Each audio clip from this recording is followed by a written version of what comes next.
Welcome, and thank you for joining today's conference, the Joint EIM Governing Board and ISO Board of Governors meeting. Before we begin, please ensure that you have opened the chat panel by using the associated icon. If you require technical assistance, please send a chat to the event producer. There will be no chat questions or comments throughout the duration of this call.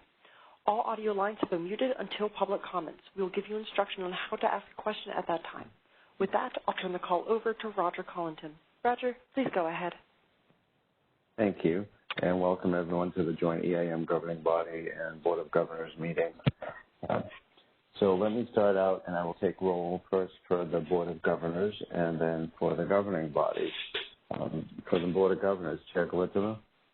Present. Vice Chair Bagwat?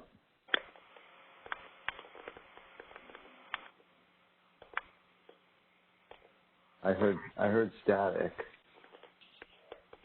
He's not here, Roger. I'm sorry, he is not present? Correct. Okay, well then I couldn't see the visuals for everyone. All right, so Governor Bagwat is not here. Governor Bornstein? Present. Governor Leslie? Present. And Governor Shorey? Present. We do have a quorum to proceed from the Board of Governors and EIM governing body. Chair Prescott? I'm here. Vice Chair Decker?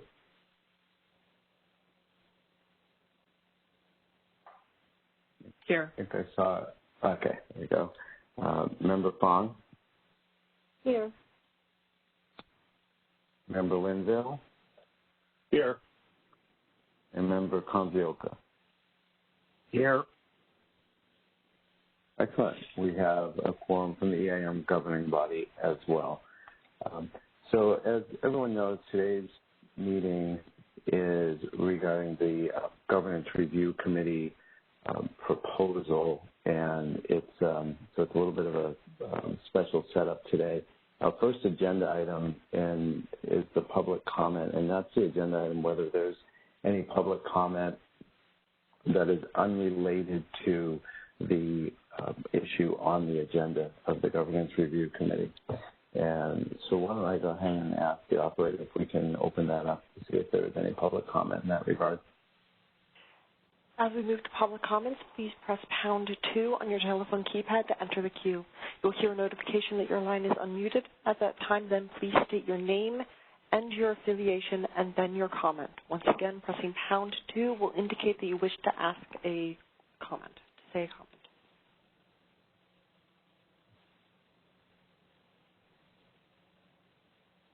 It appears we have no comments at this time.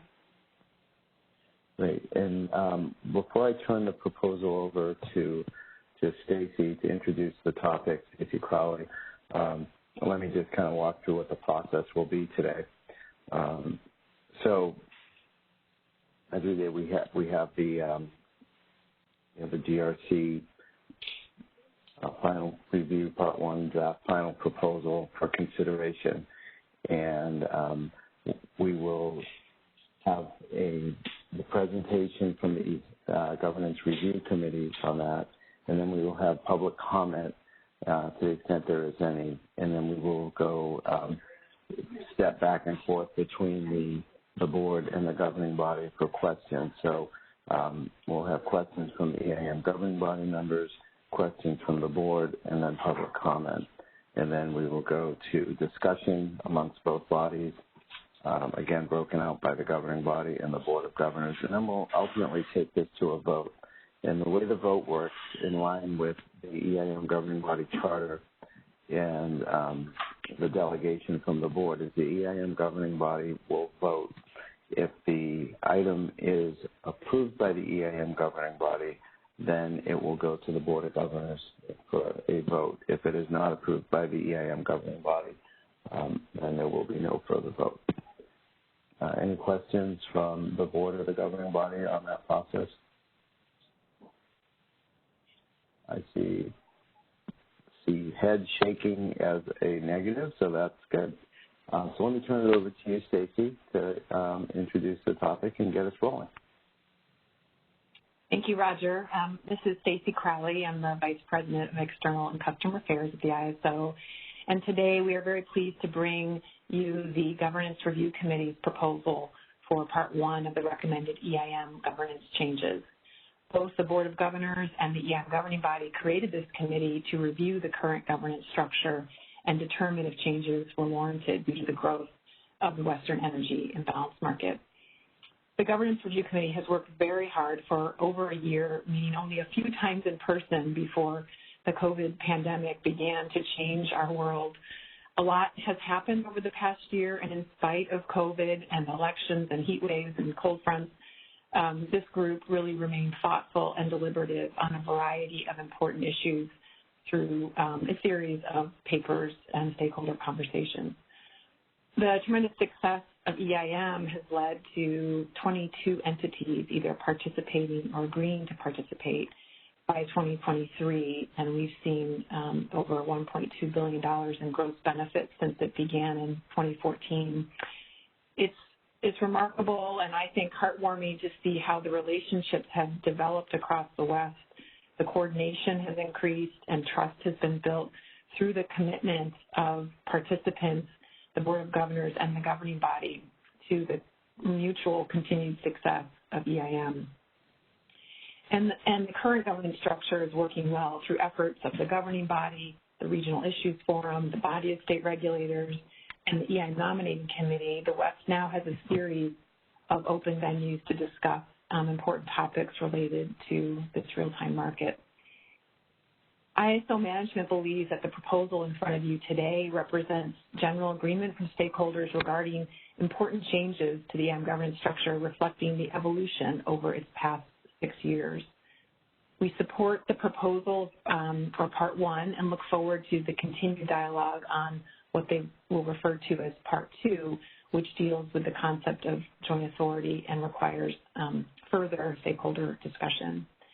Before I turn it over to Therese Hampton and Andy Campbell, Therese, as you know, is the chair of the Governance Review Committee, I would like to express my gratitude to the committee who worked so tirelessly on these difficult issues and to several ISO team members who assisted the committee along the way. Of course, Peter Colucci has been a liaison to many of the EIM governance committees and has done a great job working with Therese and the committee throughout this process. Bert Gross, Dan Schonkweiler, Kim Perez, and Stacy Bernard have all been instrumental in supporting their efforts. But their work is not done, and as they continue to support the GRC, we will provide you updates along the way. So, Therese, you have successfully and masterfully led a group of dedicated volunteers to this point, and on behalf of the ISO, we want to thank you for your leadership. I will turn it over to Therese. Thank you, Stacy, and thank you to each of the governors and the governing body members for this joint meeting. The Governance Review Committee is really happy to be able to present this Part 1 proposal for your consideration. Andy Campbell will be providing an overview of the presentation and taking questions. I'll provide a few opening remarks, and I'm also available for questions. First, I do, consistent with what Stacy said, want to thank ISO staff, Peter Colucci, Bert Gross, Dan Schonkweiler for all of their contributions, and the staff beyond that have helped us, but they have really been instrumental in helping us get to this point. And I also hope that throughout the last year in my updates to all of you, I have shared my appreciation and gratitude for the committee members. This committee has been fully committed to the process, and each one of the members have contributed in numerous ways, whether it's through subcommittee work or full committee work, outreach to stakeholders, general session presentations. They've made my role easy and enjoyable. And today's kind of no exception to that. I'm actually on a road trip with my family, and we're currently parked in a rest area because I didn't want to miss this. But Andy graciously agreed to give this presentation because we thought it was best that somebody that's sitting in front of a computer actually give the presentation. And so this is just a reflection and a testament to the way the committee members have contributed throughout and how this presentation is a product of the full committee. So with that, I'll turn it over to Andy Campbell to provide an overview of the proposal. Thank you so much, Therese. I'm sitting in front of a computer. I wish I was on a road trip, but I'm very happy to be here for this meeting. So I'm Andy Campbell. I'm Executive Director of the Energy Institute at Haas at the University of California, Berkeley, and I'm a member of the EIM Market Governance Review Committee.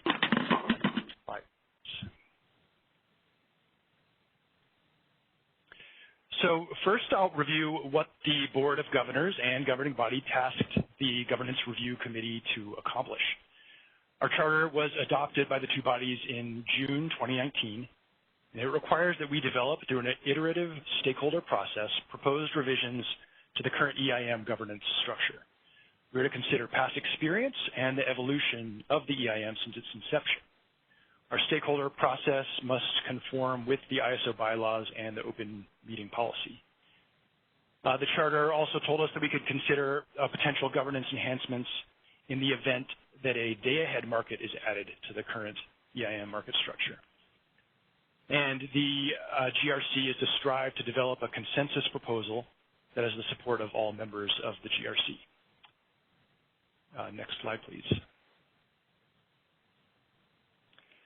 So the GRC's membership, as is stated in the charter, is, quote, comprised of stakeholders that are collectively capable of addressing all governance issues within the committee's purview.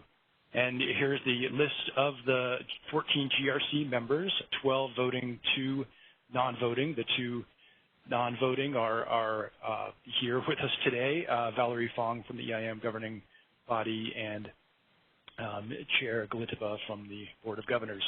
And as you can see, this list of membership is broadly representative of stakeholder groups, lots of regional perspectives, including multiple people with roots inside of California as well as in a number of other states around the West. And so our work culminates with a set of recommendations that we're presenting the first part of those recommendations today. So this slide describes the iterative process that we've undertaken. We've gone through several cycles of deliberation, generating proposals, holding workshops, inviting comments, and deliberating further. As Stacy mentioned, most of this has been done in the virtual environment, which has actually worked really well for the GRC. We developed a very productive set of relationships and work style and have spent many hours staring at each other's home offices. Also mentioned, we've welcomed 2 babies in the last year born to GRC members, so it's some joy during the year. And Chair Hampton has really expertly led us throughout this period, and we're also grateful for the ISO support, as Therese named several of them, as did Stacy.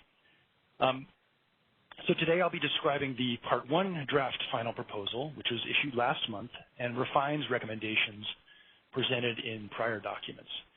The GRC views these recommendations as a consensus package. Not every member loved every part of these recommendations, but we strove for a consensus and considered trade-offs where necessary. Next slide. So the GRC proposes to present our governance recommendations in 2 parts. The Part 1 draft proposal, which we're presenting today, addresses all the topics we considered except for the delegation of authority topics. Part 2 will address the delegation of authority topics, and I'll list those topics toward the end. Our December revised straw proposal did address all issues, including delegation of authority.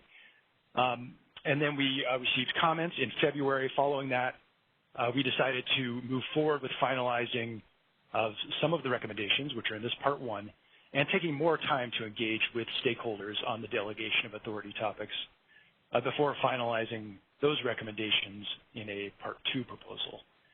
We will complete our Part 2 proposal as soon as practical, and we are aiming for June. Next slide. So now I'll briefly describe the Part 1 recommendations, starting with the selection process for EIM governing body members. Overall, the GRC believes the member selection process is going well, and we did identify 3 specific enhancements. First, the nominating committee is organized around stakeholder sectors. We recommend changing the status of the public interest or consumer advocate group sector from advisory to voting. This sector represents stakeholders with important interests in the EIM. And this change would increase the number of voting sectors from 5 to 6. Second, we recommend permitting a 60-day holdover period for EIM governing body members beyond the end of their term if requested by the nominating committee and approved by the governing body and agreed by that member.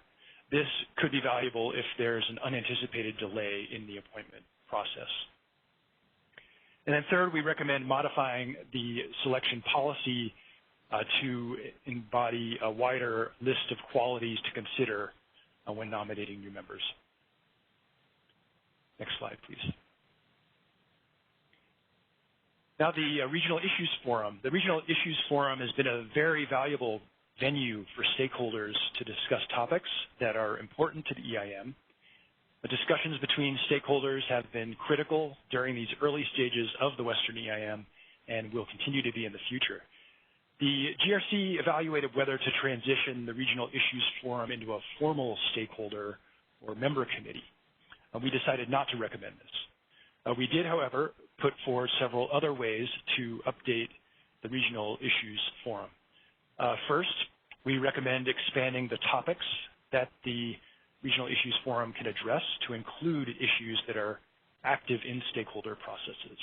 Currently, there's a specific prohibition on discussing issues that are active in the stakeholder process. Second, we recommend maintaining the forum's ability to develop its own rules and procedures.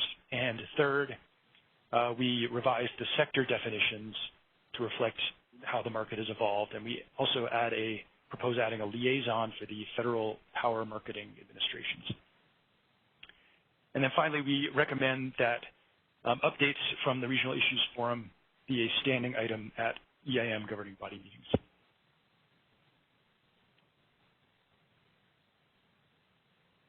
Now turning to the body of state regulators. So this is a group composed of commissioners from public utilities commissions in each state that has a regulated utility participating in the EIM. It serves as a forum for learning about the EIM.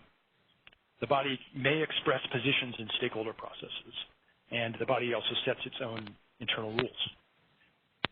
The GRC recommends that the body of state regulators consider adding non-voting liaison positions for the federal power market agencies and consumer-owned utilities. We believe these entities can represent the perspectives of their customers, which will be very complementary to the regulators that are already on the group, and we believe that more interaction between the body of state regulators members and the consumer-owned utilities will benefit the EIM market. The GRC also considered whether the body of state regulators could obtain additional funding to enable it to participate more effectively in stakeholder processes. The body state regulators reported that it reached an agreement with the state-regulated market participants to provide exactly this funding directly to the group. And so given this agreement, the GRC has made no recommendation on this topic. Next slide. Now, the GRC carefully reviewed the expert resources available to support the EIM governing body in carrying out its mission. And we've proposed several changes. First, we've proposed increasing the governing body's role in market monitoring by inviting a governing body member to attend the executive session meetings of the Department of Market Monitoring Oversight Committee and to be able to actively participate in those discussions. The GRC also recommends strengthening the connection between the governing body and the Market Surveillance Committee. Today, the MSC members are nominated by the CEO of the ISO and approved by the ISO Board of Governors.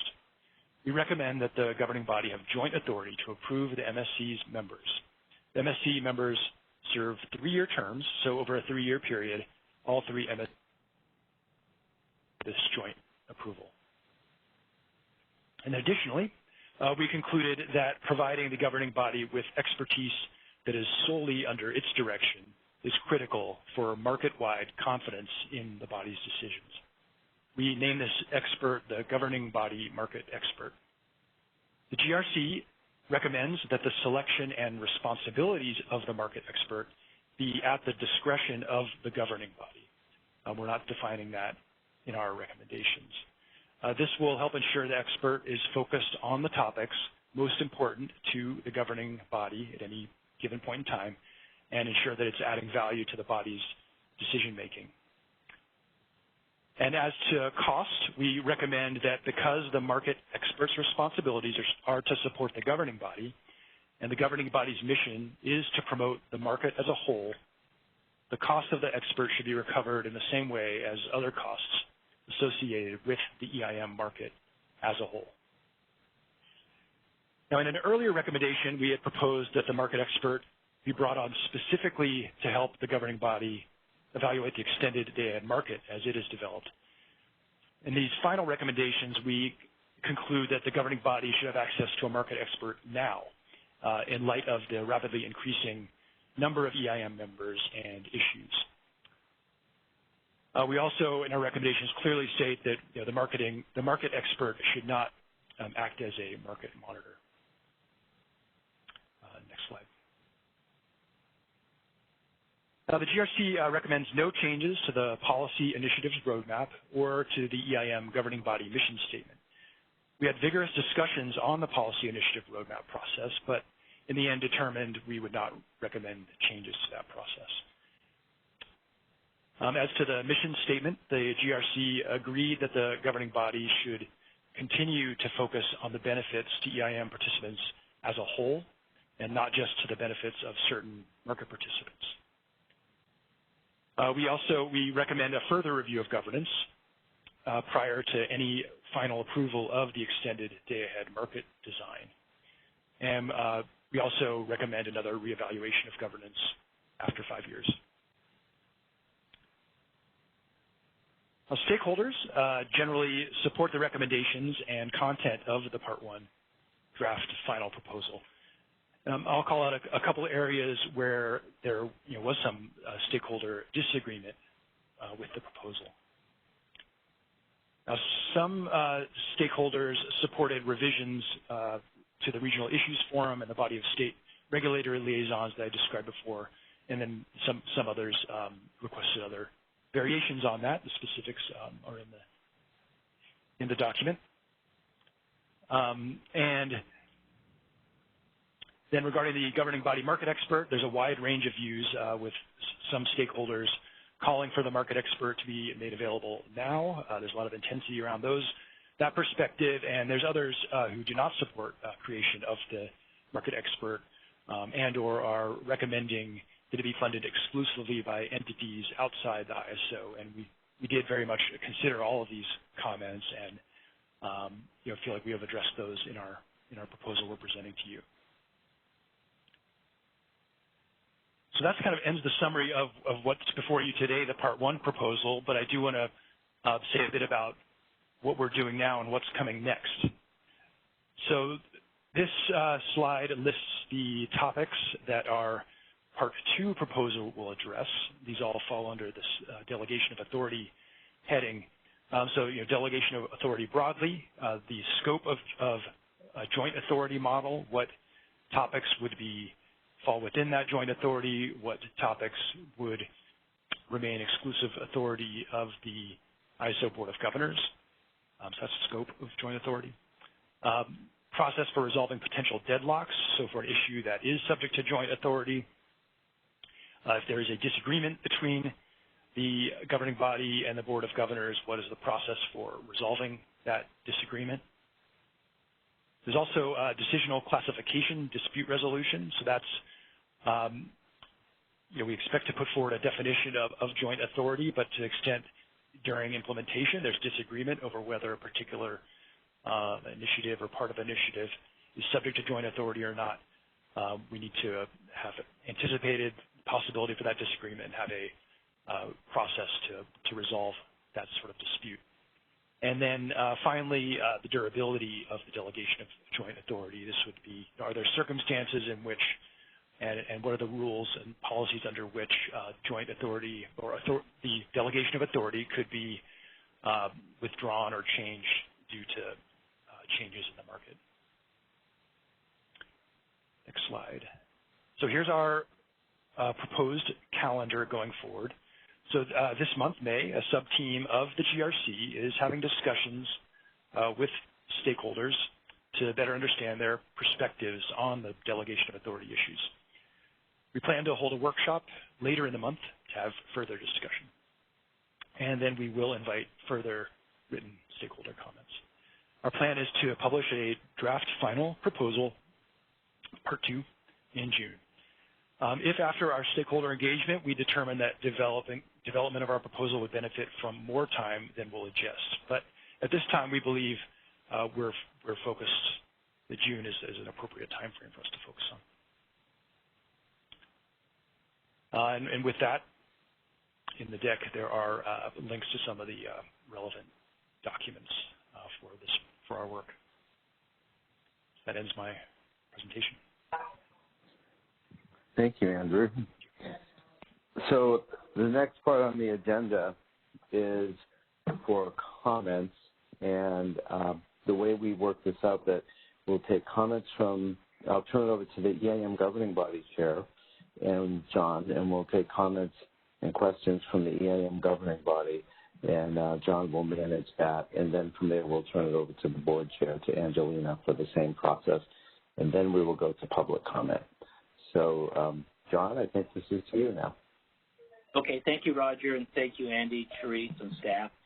For this segment, I'm going to go member by member to see if you have any questions for Andy, Therese, or staff on what was just presented. And there'll be another segment at which we can do further discussion after questions are asked. So with that, I am going to call on Vice Chair Decker to see if you have any questions.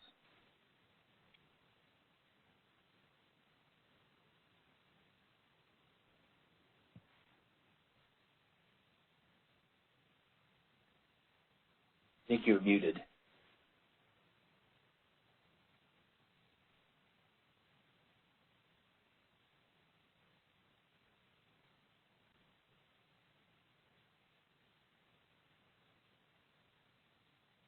Anita, you were muted when you were speaking. I think she's working on, maybe she's on the dreaded double mute. Okay. We'll give her a minute here and see if she can unmute, then we'll.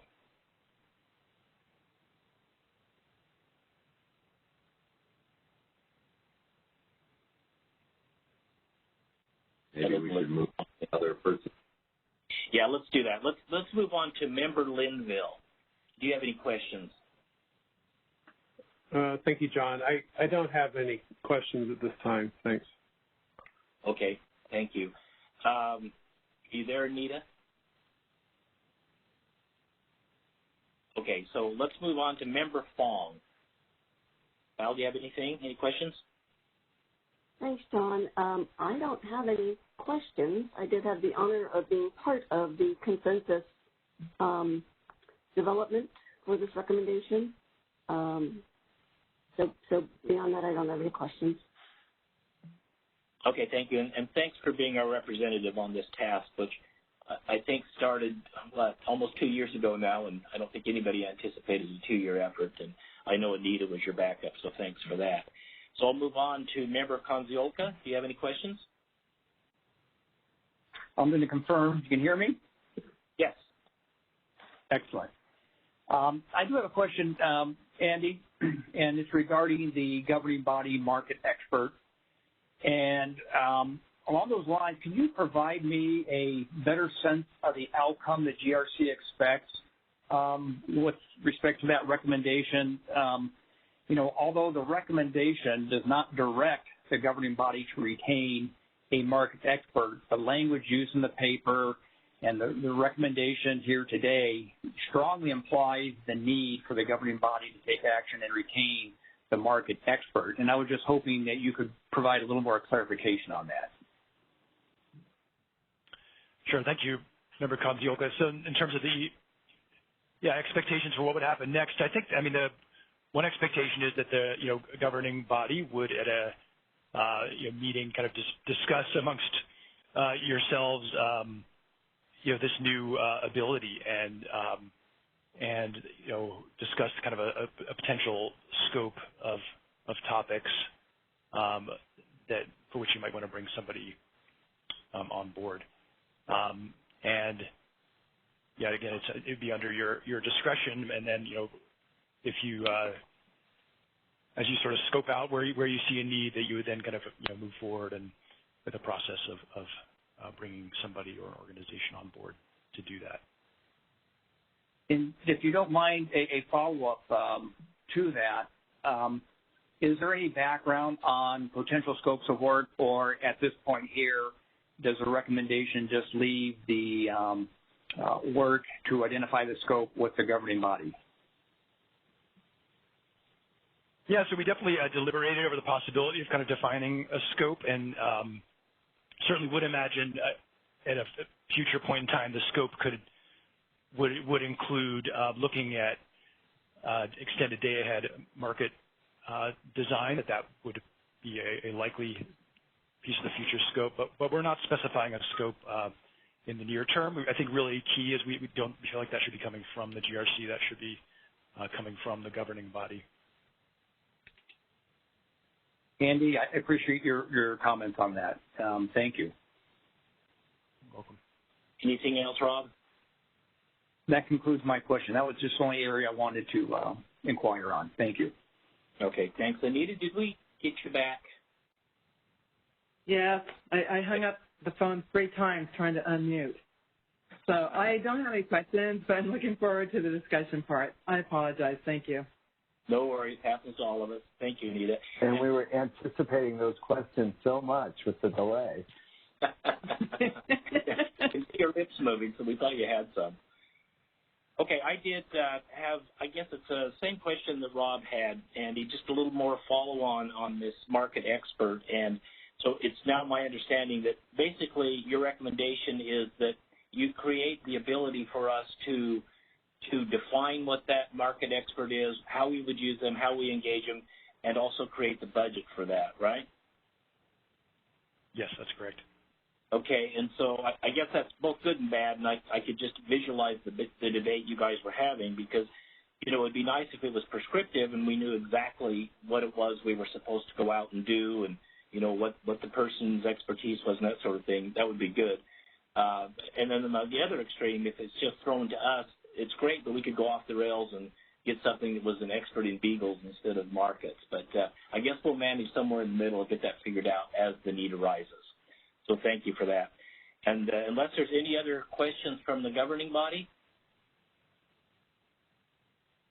I guess not. I'll turn it back to you, Roger. Great.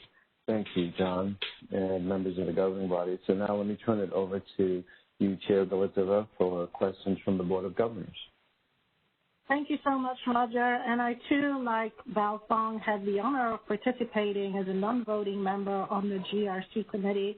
And I'd like to express my thanks and appreciation for Paris for running such a great process, to all the 14 GRC members who participated as, yes, volunteers on all the working groups and the committees where we were broken out and diligently went through the details, deliberations, and discussions. And it was a very thoughtful, deliberative, and collaborative process, and breaking it down into 2 sections, I think, allows us to continue the momentum and the hard work of the GRC, and also have more time to deliberate and refine part 1 of the proposal. So, like John, I will go through the list of the ISO Board of Governors and see who has questions and comments on the proposal before us. It was a consensus process, and we think we've come to the best possible outcome at this stage of the game. But there are always questions, and there are always issues that remain not completely to the satisfaction of all members. So starting with Mary Leslie. Yes. I just have a question. Well, first of all, thank you for all your hard work. I know this has been going on, I think, the entire time I've been on the board. I think Severin, that was our first act, was creating this, I believe, this working group. So anyway, it's great to see the work now coming to a head. And I guess I just have a quick question about this role of the Regional Issues Forum. Could you talk about that a little bit and how you see that? And is that essentially the stakeholder group for the equivalent of a stakeholder group for the EIM? And I don't know how I'm directing this to. Am I directing this back to Andy? Or? Yeah, thank you, Governor Leslie, on the Regional Issues Forum. So the so it's an existing group, and it does meet periodically, and has been a really important forum for as well as information sharing, analysis sharing, and relationship building. And definitely the context of the discussion around the future of it was sort of looking at some other ISOs where there are kind of formal stakeholder committees, and there are some views that, as I described, that this group could kind of transform into a formal stakeholder group. And basically, I mean, with our recommendations, we sort of stopped short of that. We did see that it could do more than it's doing now. I think having it be a forum where kind of the current issues can be wrestled with would be very valuable to kind of encourage kind of collaborative solutions as opposed to just to kind of move issues forward. At the same time, really maintaining the existing stakeholder process is kind of the key way of the stakeholders kind of weigh in on ISO and governing body decision making. So it kind of moved a little bit toward a stakeholder group, but without formalizing it the way that some other ISOs do.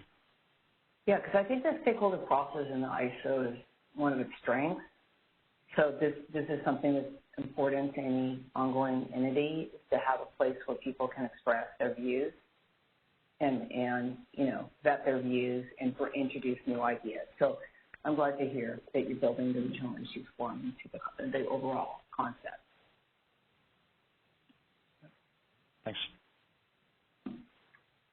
Thank you so much, Governor Leslie. Any additional questions before we move to Governor Bornstein?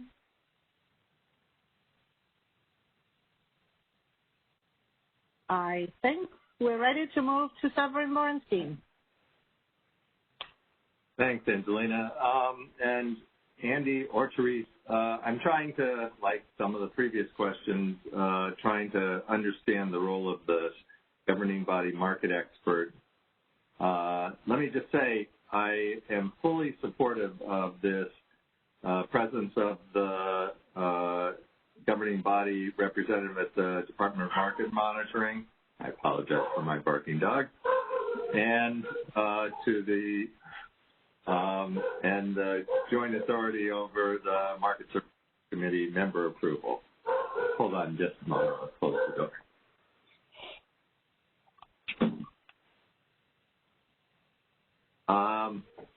But I'm trying to figure out what the role of the governing body market expert is beyond the access to market monitoring. The Board of Governors doesn't have an additional market expert, and I'm trying to understand what this person would do. So could you give me a little more sort of differentiation between this and what you would normally expect? My understanding is that the governing body meets regularly with DMM and with the Market Surveillance Committee. So I'm just trying to see why this is also necessary. Yeah, I can. Thank you, Member Bornstein. This is Therese. Oh, go ahead, Andy. No, you go ahead, and I'll I apologize. I'll go ahead. It's okay. Andy's answered a couple of these, and so I'll throw in some thoughts, and then Andy, if you want to follow up, that would be great. So I understand the questions. I think these are questions that the committee members had about, is this redundant? Is it duplicative? Is it going to be, is it going to put these, is this market expert going to be at odds with the Department of Market Monitoring and Market Surveillance Committee? And ultimately, after a lot of conversation both with stakeholders and with committee members, the feeling is that this is intended to be a supplement, a support. It's not intended to be in conflict with, and that we there are stakeholders that believe and find that there are issues in the EIM market that could benefit from some additional resource, additional attention, and that could be directed by the EIM governing body. And so it is intended to be a support to, not in conflict with or duplicative to, and not even any question of the work of Department of Market Monitoring or the Market Surveillance Committee, just recognizing that they have a full suite of issues that they need to look at, and this would just give some priority to EIM issues for analytical exposure. And so what the committee had talked about was doing this for a finite period of time and then evaluating it at the end of that time to say, is this helpful? Is this necessary?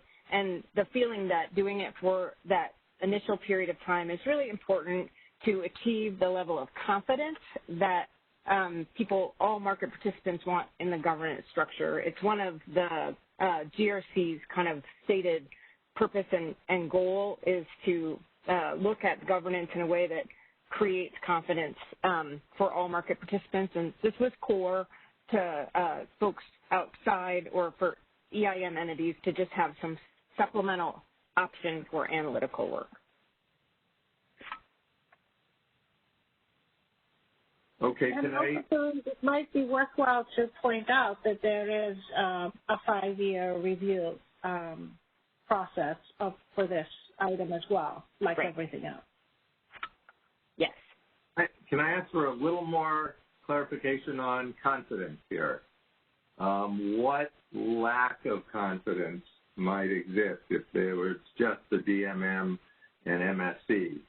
Because I'm worried about two things. One is there are huge economies of scale in this sort of analysis. DMM has built up and MSC has built up tremendous expertise in these markets, including EIM, which they spend a lot of time looking at. And so we're talking about bringing in somebody else who would have to get up to speed on this, presumably not somebody who's already working for one of the EIM market participants, if they are going to actually sort of be a neutral arbiter of these issues. And so that means a fair amount of ramp up. And so I'm just thinking, what's the benefit that offsets that additional cost? And, how is it, give me a little more about how this is building confidence, or what confidence would otherwise be lacking? I think for some, and I'm going to represent perspectives of stakeholders that I've heard. Okay, so the input that we've heard is that there are issues that are important to EIM entities that might benefit from a timely and focused look, that the additional resource could be helpful to have that issue looked at in a more kind of timely or targeted fashion, something like resource efficiency or things that are specific to the EIM entities that could require a look. Maybe, Teresa, I'll jump in with an additional, this is Andy, additional thing. The governing body does have access to quite a bit of expertise out there. There's the DMM, there's the MSC, there's the ISO staff. There's also stakeholders who put in very substantive input into the stakeholder processes. But I think, again, looking all of those things, the one thing where we felt like there was a gap, and that really gets to this confidence issue, is that none of those existing resources kind of are answerable solely to the governing body. So from the governing body's perspective of knowing that, of having a sort of its own source of expertise, that's a gap, and so a really key part of this role is it's filling that gap, and that really gets to a lot of the kind of the market confidence. Yeah, that's what we're able to say. I'm hoping we're moving to all be in this together rather than each having our own separate representative. And you know, the MSC and the DMM are not solely working for the Board of Governors. And so I just worry that we're setting up this adversarial situation where the governing body has its own research unit, and this would, in my understanding of how this gets done, not be a person. This would be a unit, if you were serious about this sort of work. So I will just say I am concerned that this is fragmenting rather than building a common community. Let me ask you another question about this. So, as I said, I think my understanding of DMM and MSC, which I think is pretty good, I've been involved with talking to them for many years, is that these are big organizations or a number of people who are doing a lot of data work, or in the case of MSC, relying on CISO to do a lot of data work, and DMM. And this proposal is coming forward with no mention of budget anywhere that I can see. Is there a concept of what the budget would be, or is there a limit on what the budget would be? Is there any determination? Was there a discussion? Is it possible for me to jump in? This is Val. Yes, Val. Okay. First off, I want to back us up just a second. Deborah, you refer to a unit as the governing body market expert. What do you mean by a unit? More than one person. Okay, if it could be a consultant. Person, pardon? It would be like a consultant.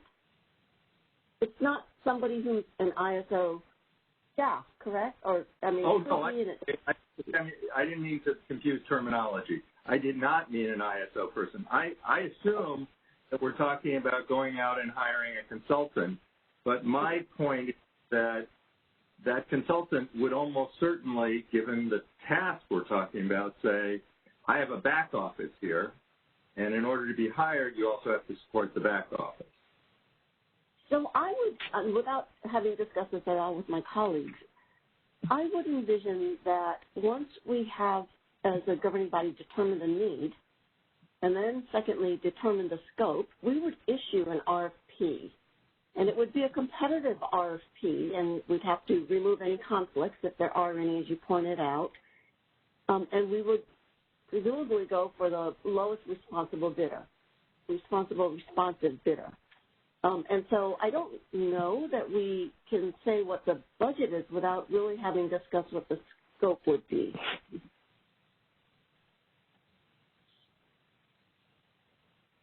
Okay, that's sort of a blank check in that case. I will tell you we have a pretty good idea of what the MSC's budget is. Perhaps we could say that the budget should not exceed half of the MSC budget, since we're talking about a market expert. I just think that if you go out to consulting firms and you know, responsive is a open term, but if you go out to consulting firms, the major consulting firms are going to come back, and they are not going to come back with a one-person contract of the sort that CISO has with the MSC members. They're going to come back with the sort of contract that PJM has with its external market monitor, which is an extremely expensive contract. And I just want to have some concept of what we're talking about here.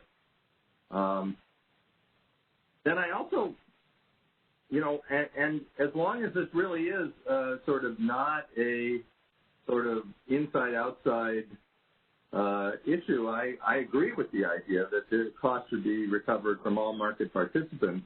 I'm trying to understand how that's done.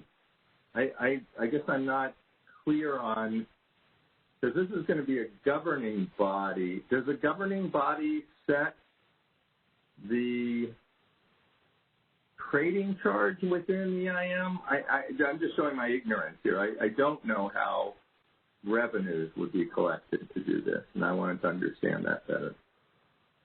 So short of somebody from the ISO stepping in, I think there's a cost of service study that the ISO conducts, and within that cost of service study, costs get allocated out of a couple of those buckets. I think market services and I want to forget, was it operations is the other one. They get allocated to a real-time market, and the EIM is a percentage of the real-time market. It's a simple, sorry, it's way more complicated than that, but anyway, it's a simple description. Okay, so the idea is... Governor Bornstein. So there is actually, we did spend some time focusing and talking to the ISO staff who work on rate setting, and there is an Appendix B that has a description of the kind of rate setting process, and we do point toward that as kind of a forum if stakeholders have things should be done differently and do that cost of service process. And also the market expert is specifically not going to be performing DMM functions, so it won't be similar to an external market monitor. And again, there is a review in 5 years, and if the governing body determines that they have enough expertise on hand and they don't need the expert, they certainly have that option. There specifically is a sunset. And I'm sure that between all of the members in reviewing what they need and what the potential gaps may be, they can come up with a scope and a service list of what they need in terms of helping them do their duties. Okay, I guess I have one last. And maybe they'll share it with us. And this is more a precedence issue, and I just want to understand how this fits in. So the way this is being determined, the cost side, is that the governing body would sign a contract with this market expert, and the cost would then be allocated, and this would not be approved or disapproved by the Board of Governors or CAISO management, if I understand it correctly. Is that? I don't think that's correct, and we'll follow whatever the laws require in terms of any approvals. I don't think the governing body itself would sign the contract. I may be wrong, Roger. You'll probably have to weigh in. Yeah, I think that's right. I think the contracts ultimately would be with the ISO. Okay, I'm just trying to understand the approval process here. But the only entity approving it would be the governing body. Well, I think we'd have to work that through. I mean, if you think about the MSC appointments are approved by the board. We just had one, and they are contracted with management of the ISO. So I imagine taking that to its logical conclusion and carrying this out, which we have not walked through yet, but would be that it would be approved by the governing body and it would be a contract signed with management. So my question about that is there precedent for the governing body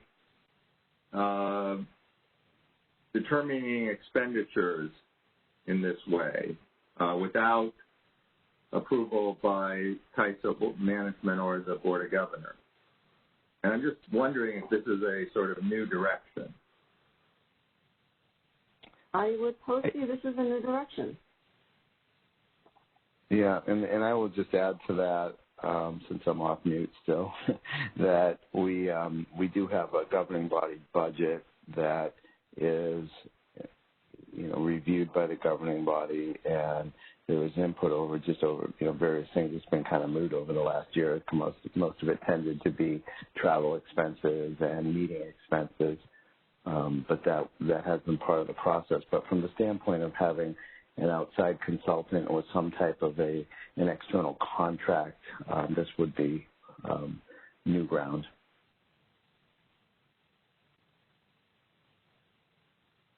Okay. I will say this is the one thing, and the rest of this looks great to me, and I do want to thank everybody for the work you did on this. This one area does make me uncomfortable for the reasons I've said, and I hope this is not a direction that we really need to go, that we can, I think DMM and MSC are fabulous. They also have huge expertise they've built up that I don't see how you're going to replicate without a very, very large consulting contract. And so this concerns me. But I am all for the role on the DMM. I'm all for the joint authority and the joint access and the joint relationship with the MSC. And I just don't want this to become sort of a third arm that is sort of asymmetric and actually causes more of an adversarial issue. Thanks.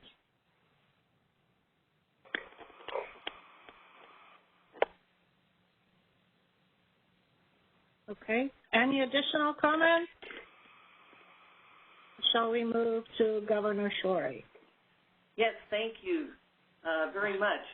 I had kind of two areas that I wanted to ask about very quickly. First, I wanted to follow up maybe a little bit on what Severin has just been talking about. In my short time on the board, I've been extremely impressed with the work done by both the Market Surveillance Committee and the Department of Market Monitoring. And so the obvious question is, as Severin has been pointing out, figuring out what the need is for an additional resource in this area for the governing body. And I was sitting here listening to the questions and the responses and was trying to think about this. And Angelina, you mentioned that the entire group of recommended changes will be up for review in 5 years. This one, it seems to me, has some things we could do in the interim to build confidence that this is going to be a collaborative relationship. I suspect that neither the governing body nor the Board of Governors wants to end up with dueling economists at a board meeting. We need to establish what the process is. So I was thinking that maybe there's a way for the governing body to be able to fill in the Board of Governors on their plans.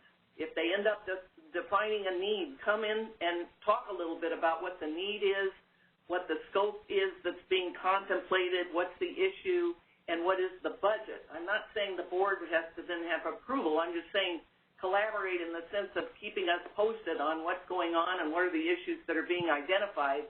And then as the process unfolds, if it's concluded that the Board of Governors, or excuse me, that the governing body needs to go forward with having an additional expert, is there a process where that expert's view or opinions or data can be shared with DMN, can be shared with market surveillance so that there's some opportunity for them to collaborate, comment, make sure. I don't think it's a bad thing for people to be able to share ideas, and particularly if there are some issues that the governing body is concerned are not being adequately or addressed in enough depth from a regional perspective.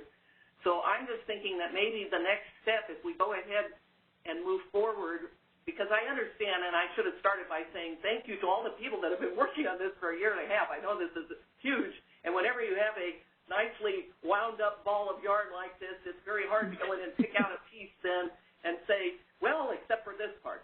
So it seems to me we do have a package. It's a consensus-based package that's being recommended to us.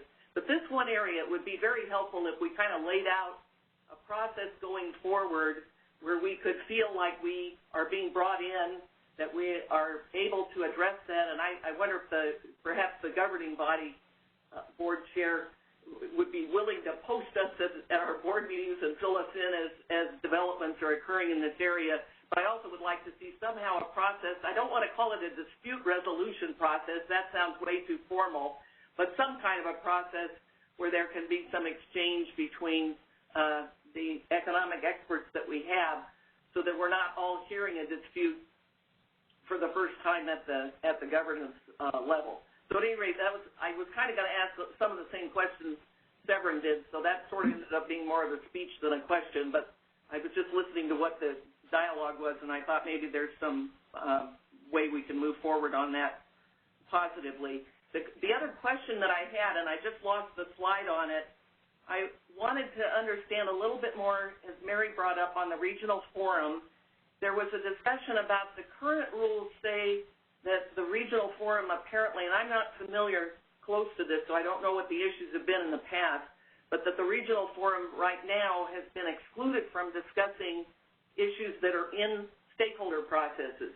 And so I wondered, are there things that are being identified that need to be talked about at the regional forum, and do we have a way to make sure that whatever, I assume the ISO staff at least and management would like to see the stakeholder processes still remain the main place for formal communications that are coming in on tariff changes that are being proposed or whatever. But I don't see any problem with the idea of having the forum be able to talk about things. But I just was trying to understand what the issue was, and I'm assuming with the package that the ISO management people are in agreement that they think they can manage this. So that's kind of a long question, but thanks.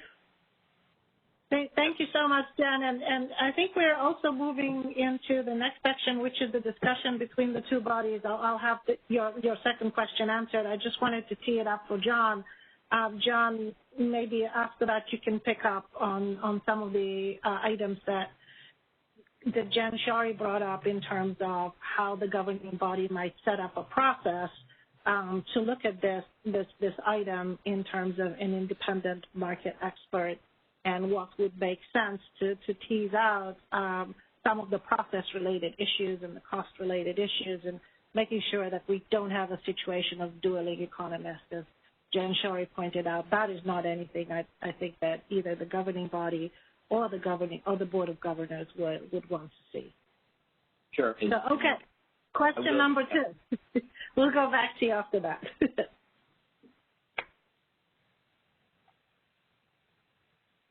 Andy, do you want to pick up on the RIF? Yeah, so on the RIF. Yeah, and there may be others who can address this. Was that Therese jumping in? Yeah, I'm happy to address this. Yeah. As a former chair of the RIF, you would be a good person to do that. That's a really great question, and a question about the relationship of the Regional Issues Forum to the stakeholder process. The committee talked about this a lot and didn't want to create some kind of super stakeholder process or anything that interfered with the existing CAISO stakeholder process. The recommendation around the expansion of topics for the Regional Issues Forum, as Val mentioned, I've been the chair of the Regional Issues Forum. I've been a liaison for a number of years. What we're finding is that the Regional Issues Forum is terrific for stakeholder-to-stakeholder conversation and understanding. People really get an opportunity to understand each other's perspectives really well. And so we wanted to just create the opportunity for them if there is a current issue that's in a stakeholder process where we thought a stakeholder-to-stakeholder conversation could be beneficial to go ahead and do that. So it's really intended to be kind of, again, a supplement and a support to the existing stakeholder process and not try to create any kind of separate or confusing or conflicting process to the existing CAISO stakeholder process. Good, thank you. Thanks, Therese.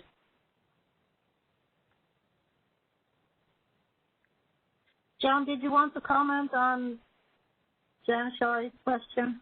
Well, yeah, certainly, thank you. And I listened very intently as Severin and Jan pointed out some of their concerns, and I understand what they're saying. Of course, we're kind of in the same boat as you guys, seeing this presented for the first time, so we haven't, as a governing body, discussed this. But from my perspective as the current chair, Jan, right on. I mean, I suspect we would develop whatever we need in a very transparent, open process and very much keep the Board of Governors updated and the public as well as we roll this out. To me, there's a lot of issues that this brings up, and Severin brought up several of them, but one of them, and Andy brought this up a little bit too, and that is I think I'm hearing from the EIM participants in general, not all of them, is that they are really looking for independence.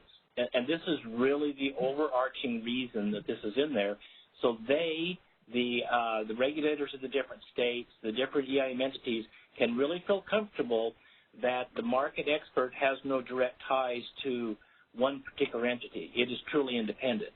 So one possible strategy, and this is just me speaking, I'm not speaking for the governing body, would be that we really try to scope this thing down to really focus on independence, manage its budget, and if we go ahead with this and we have a bigger say in the selection of the MSC and more involvement in the DMM Oversight Committee, maybe we get more of that independence and there's more comfort in the market to where we don't need this independent expert. I don't know. But I suspect that's what's going on. But we'll have to talk as a governing body, but I certainly would expect that there's going to be a lot of transparency in how we roll this out. And if there's any opinions issued, by all means, it would be, information would be shared with everybody. Great. Thank you so much, John. Any additional questions from the Board of Governors or comments at this time? Okay, seeing none, Roger, back to you for public comments. Thank you, Angelina. Operator, if we could open the lines up for if there are any public comment on the initiative. This would include members of the EIM GRC, which I understand may be on the call. As we move again to take public comments, please press #2 on your telephone keypad to enter the queue. You'll hear a notification when your line is unmuted. At that time, please then state your name and your affiliation and then your comment. Once again, pressing #2 will indicate that you wish to make a comment. We do appear to have several callers already. First caller, your line is now unmuted. Please go ahead. Good afternoon. I want to clarify, are you taking comments on just Part 1 or Part 1 and Part 2 of the draft final proposal? At this time, we are taking comments on the proposal before us, but if you want to give any forward-looking comments on Part 2, I think we'd be happy to listen to them as well. Okay, thank you. So good afternoon. This is Kanya Dorlin representing the Public Advocate's Office with the California Public Utilities Commission. I'm calling to make comments on the presented process for Part 2 of the EIM governance proposal. The Public Advocate's Office suggests to assist with this process that the EIM GRC provide a more detailed EIM Joint Authority Governance proposal to consider. Specifically, we suggest that the Joint Authority Governance proposal identified market rules that would stay within the CAISO's authority. The reason the Public Advocate's Office is making this request is because our main concerns are that the CAISO maintains its authority over the CAISO grid, especially under extreme conditions such as our last summer of 2021 heat wave, and that California load-serving entities continue to have the capacity to keep the lights on in California. The Public Advocate's Office also suggests to assist with this process that the EIM GRC hold more than one workshop on the EIM Joint Authority Governance proposal, and that one workshop focuses on Southern California Edison's governance matrix presented in Southern California Edison's comments submitted February 4th, 2021 to the EIM Governance Review Committee. We believe the Public Advocate's Office believes this process order will assist with discussions on the remaining EIM delegation of authority issues. Thank you, and if you have any questions, I'll stay on the line.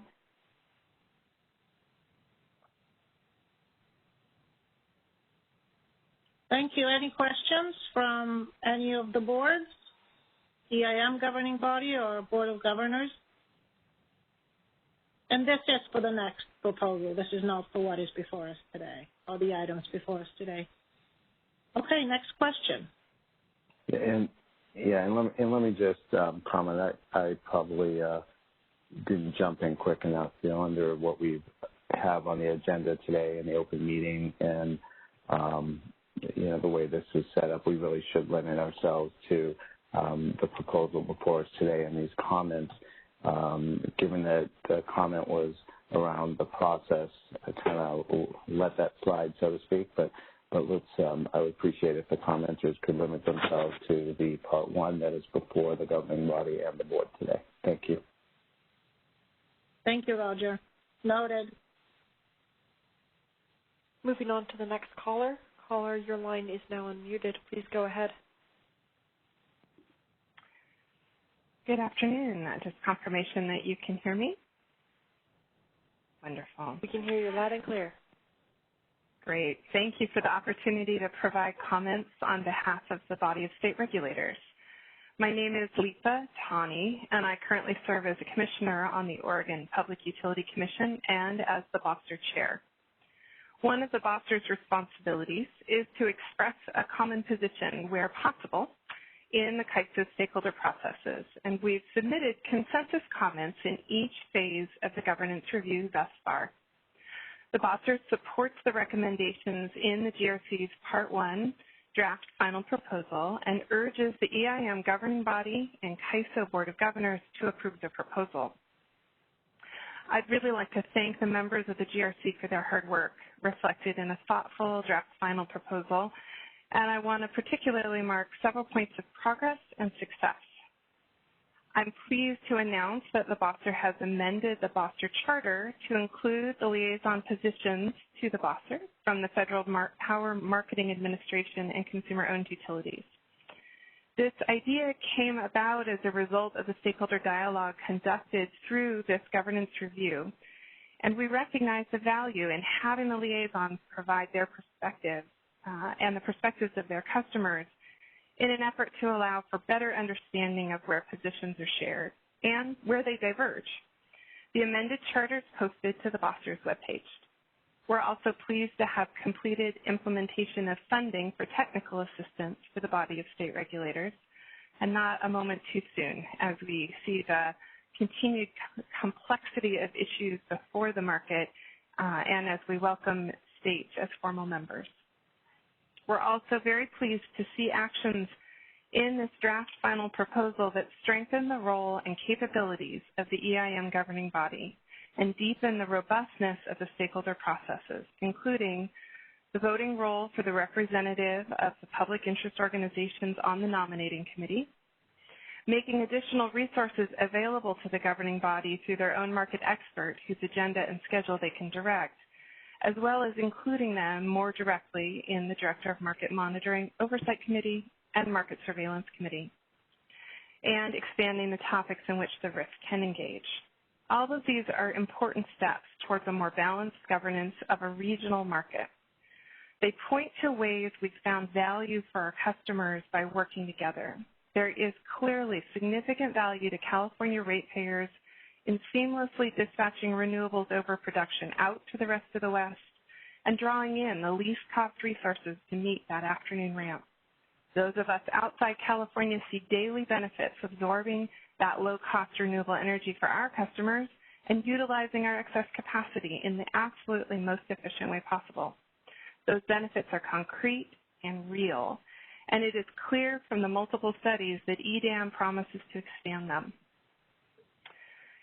There's every reason to believe that getting to yes on Part 2 through the process that's been proposed could bring more benefits. And while we're not commenting on Part 2, I do want to emphasize the urgency of addressing those set of issues in order to build confidence with the rest of the West. There is an important need to continue momentum in this process and demonstrate that regionalization is a priority and not get distracted. And I'll leave it there in respect for Roger's request that we keep comments focused. But I am happy to take any questions and would be happy to talk to anyone about the urgency of this issue at any time. Thank you, Commissioner Tawney. Yes, we do understand that momentum needs to continue, and we understand the urgencies of the issues and are committed to working through them.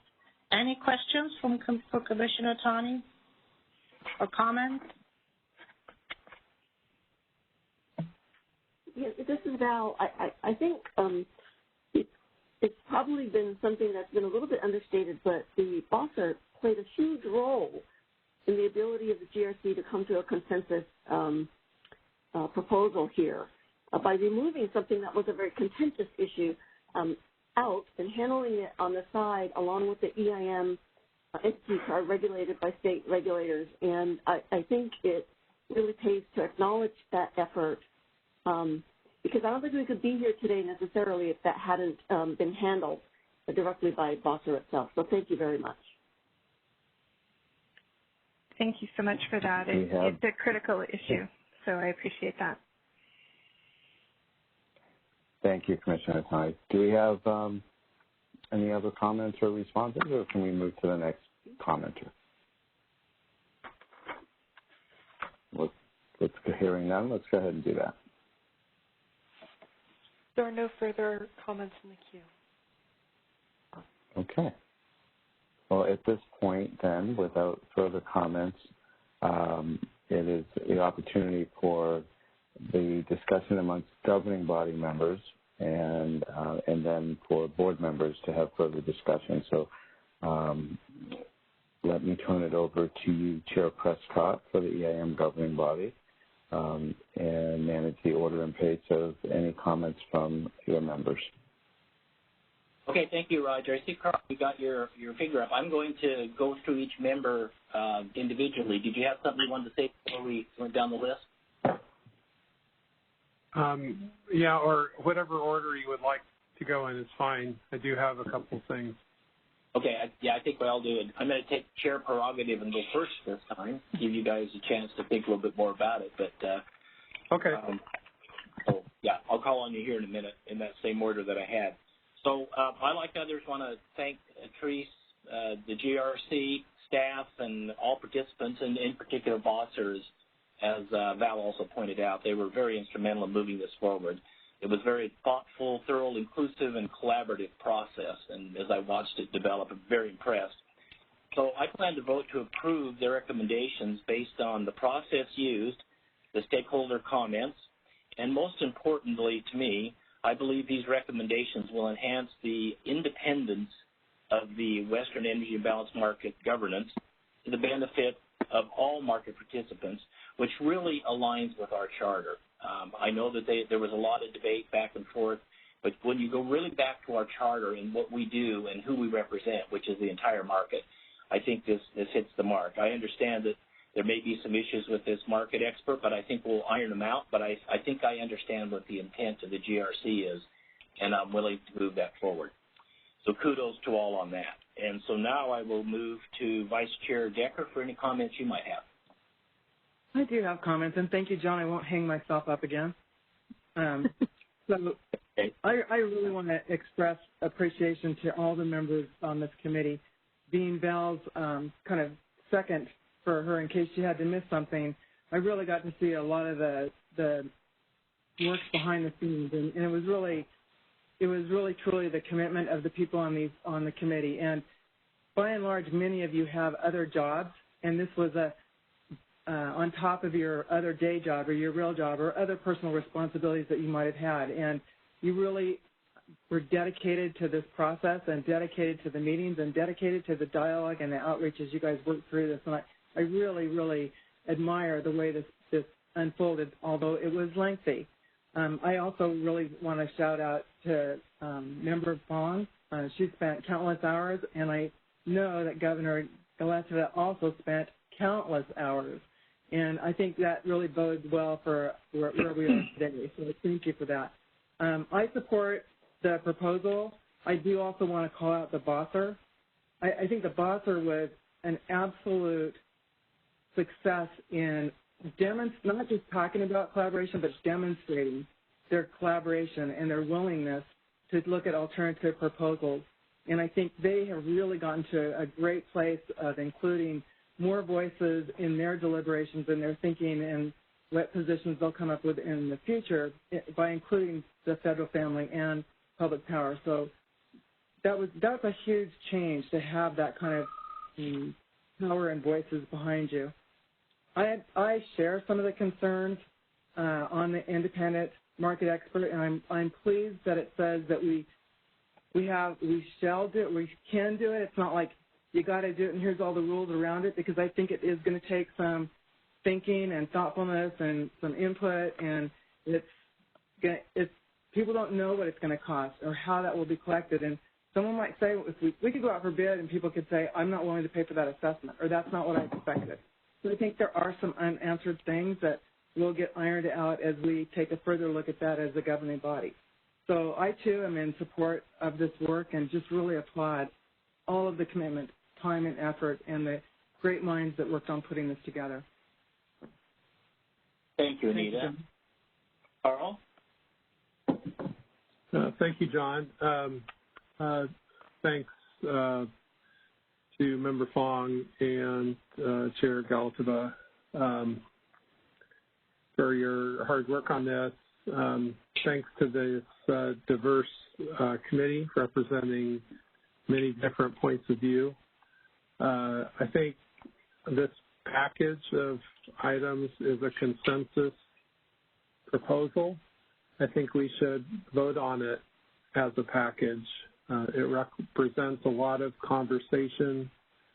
While there may be some, discomfort with the latitude around the one item of the market expert, I don't think there's anything in the proposal that indicates that market expert is intended to become an entity that would necessarily challenge the MSC or challenge the Department of Market Monitoring. I think as we grow closer to our partners around the West, as we get to know how their electric systems operate, how the issues present to them somewhat differently than how they may present to those who are in the California ISO, as we get to understand how the issues present within the footprint of the California ISO, every once in a while issues come up where access to an independent expert with whom we can have a conversation can be quite helpful in making sure that we're putting ourselves in others' shoes. Whomever's shoes need to be stepped into for a time for us to understand and see things from a different perspective, I think the availability of this expert can be helpful to that. So it will happen when I'm no longer on the governing body. So I leave the implementation of this in the capable hands, of our governing body and in collaboration with the ISO. But I think I don't see this as I see this as a part of the package intended to make sure that we're understanding everyone's perspectives and making a decision with open eyes and bringing alternatives in where need be. And I think I trust the governing body and the ISO to work together to implement this in a way that is beneficial for the entire market and for all participants. So I intend to vote for this as a package, and I hope that others will as well. Thank you, John. Thank you, Carl, for those comments. So,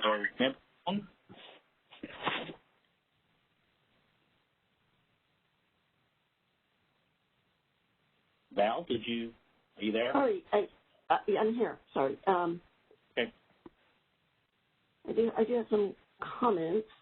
I want to again say thank you to Therese and Andy, to the entire Governance Review Committee, to CAISO, and in particular to Peter Calusi, Dan Schonkweiler, and Bert Gross, who slogged through everything with the Governance Review Committee, and to all of our stakeholders. I remember when the EIM governing body first discussed the appropriate timeliness of reviewing the governance of the EIM.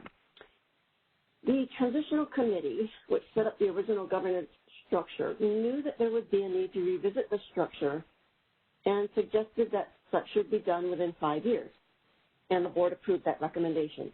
Back in 2018, the governing body observed the rapid expansion of the energy imbalance market, and it decided to move forward with a review of the governance structure in advance of the 5-year deadline.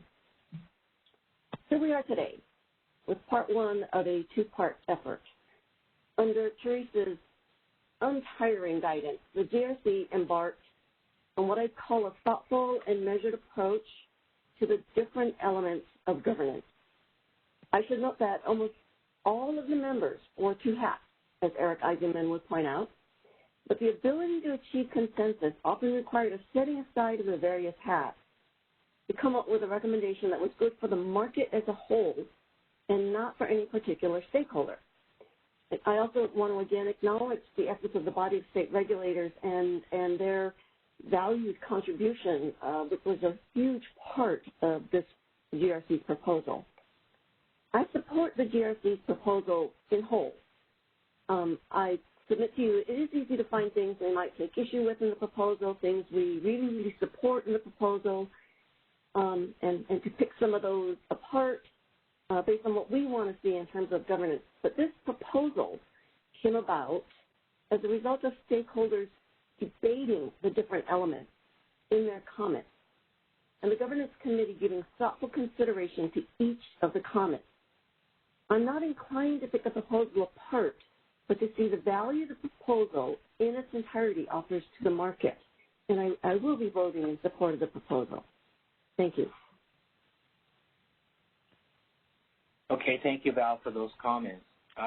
Member Conzioka. Yes, thank you, John. There's a great level of agreement on the requested approval.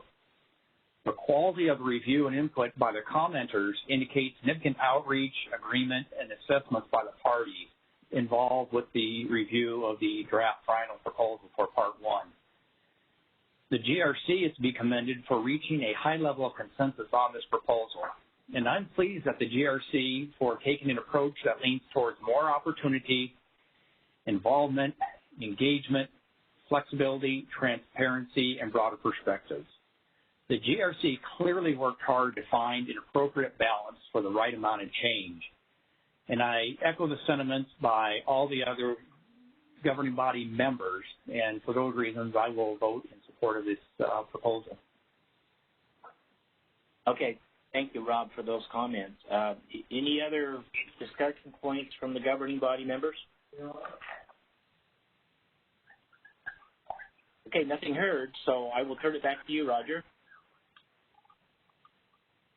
Thank you, John. And now we have an opportunity for discussion amongst the governors from the Board of Governors. And Chair Gortova, would you like to carry the mantle on this? Thank you so much, Roger. And thank you, Chair Prescott and members Decker, Fong, Linville, and Kozioka for your comments. This was indeed a collaborative process, an inclusive process, with the hard work of all the 14 members, the support of the CAISO, and the inclusion of many of our stakeholders through stakeholder processes, comments, and careful deliberation. And before we go into comments from the chair, the Board of Governors, starting in the order with Jan Shorey, Mary Leslie, and then Severin Borenstein, I would like to give the opportunity for ISO management to provide any comments and any feedback on this process. So, Elliot Mainzer, please, do you have any comments, or anybody else? Thank you very much, Chair Gortova. Yes, I would like to offer just a few observations. First of all, having been around these topics and these issues and many of the people involved here, I want to also just echo the deep sense of gratitude for all the hard work that has gone in to bring this proposal this far at this point. These are very, very complex issues.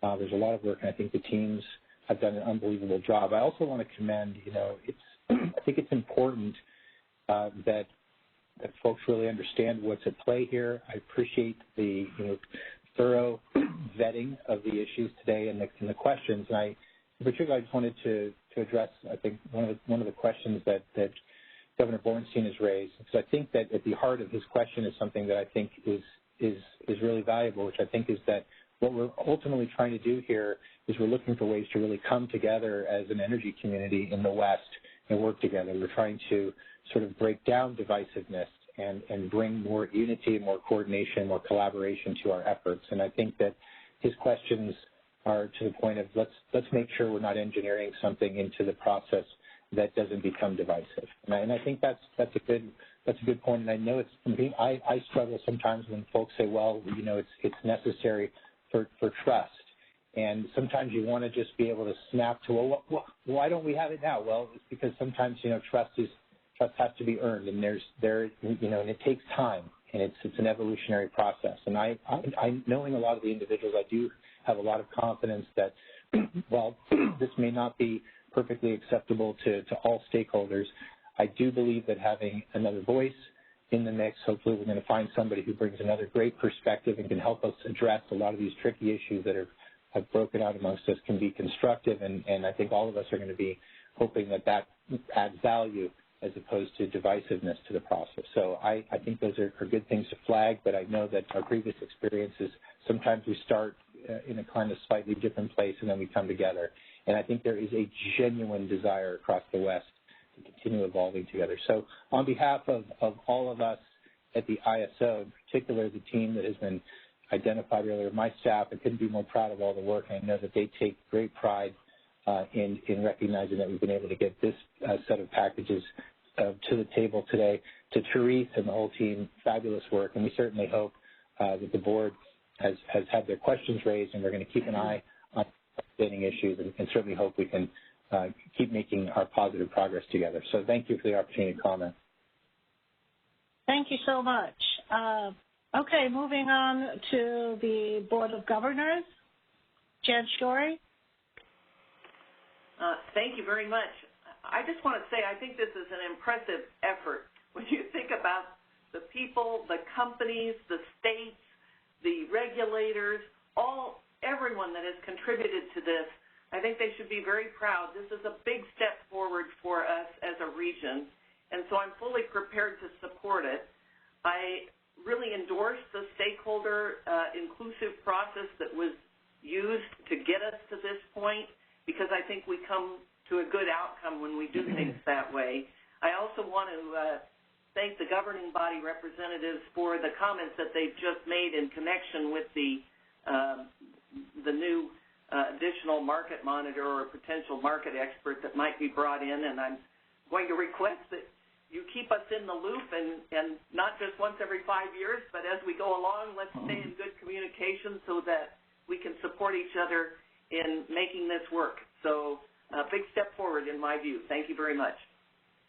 Thank you so much. Yes, and I have every confidence that the governing body will continue to work with us in a collaborative fashion, and on this issue as well, as they work through the details on what may be necessary to fill any potential gaps, and maybe come to the conclusion that it's not necessary ultimately, but we'll let that play out as you go through the process. So thank you so much. Mary Leslie?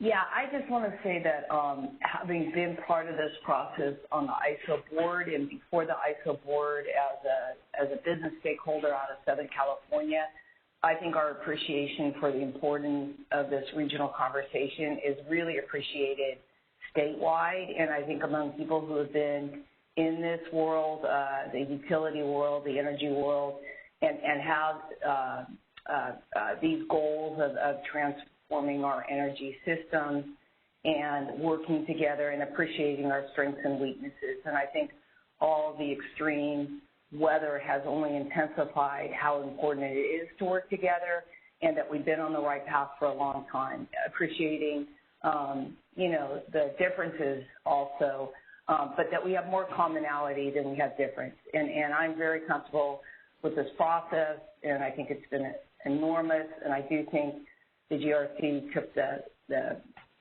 heaviest load in this, and I thank them very much, and particularly Angelina, you, who have been on the board the longest and have worked the hardest on this. So I thank you all, and I will be voting yes today. Move ahead. Thank you. Thank you so much, Governor Leslie. Governor Bornstein, last but not least. Thank you, Chair Galitova.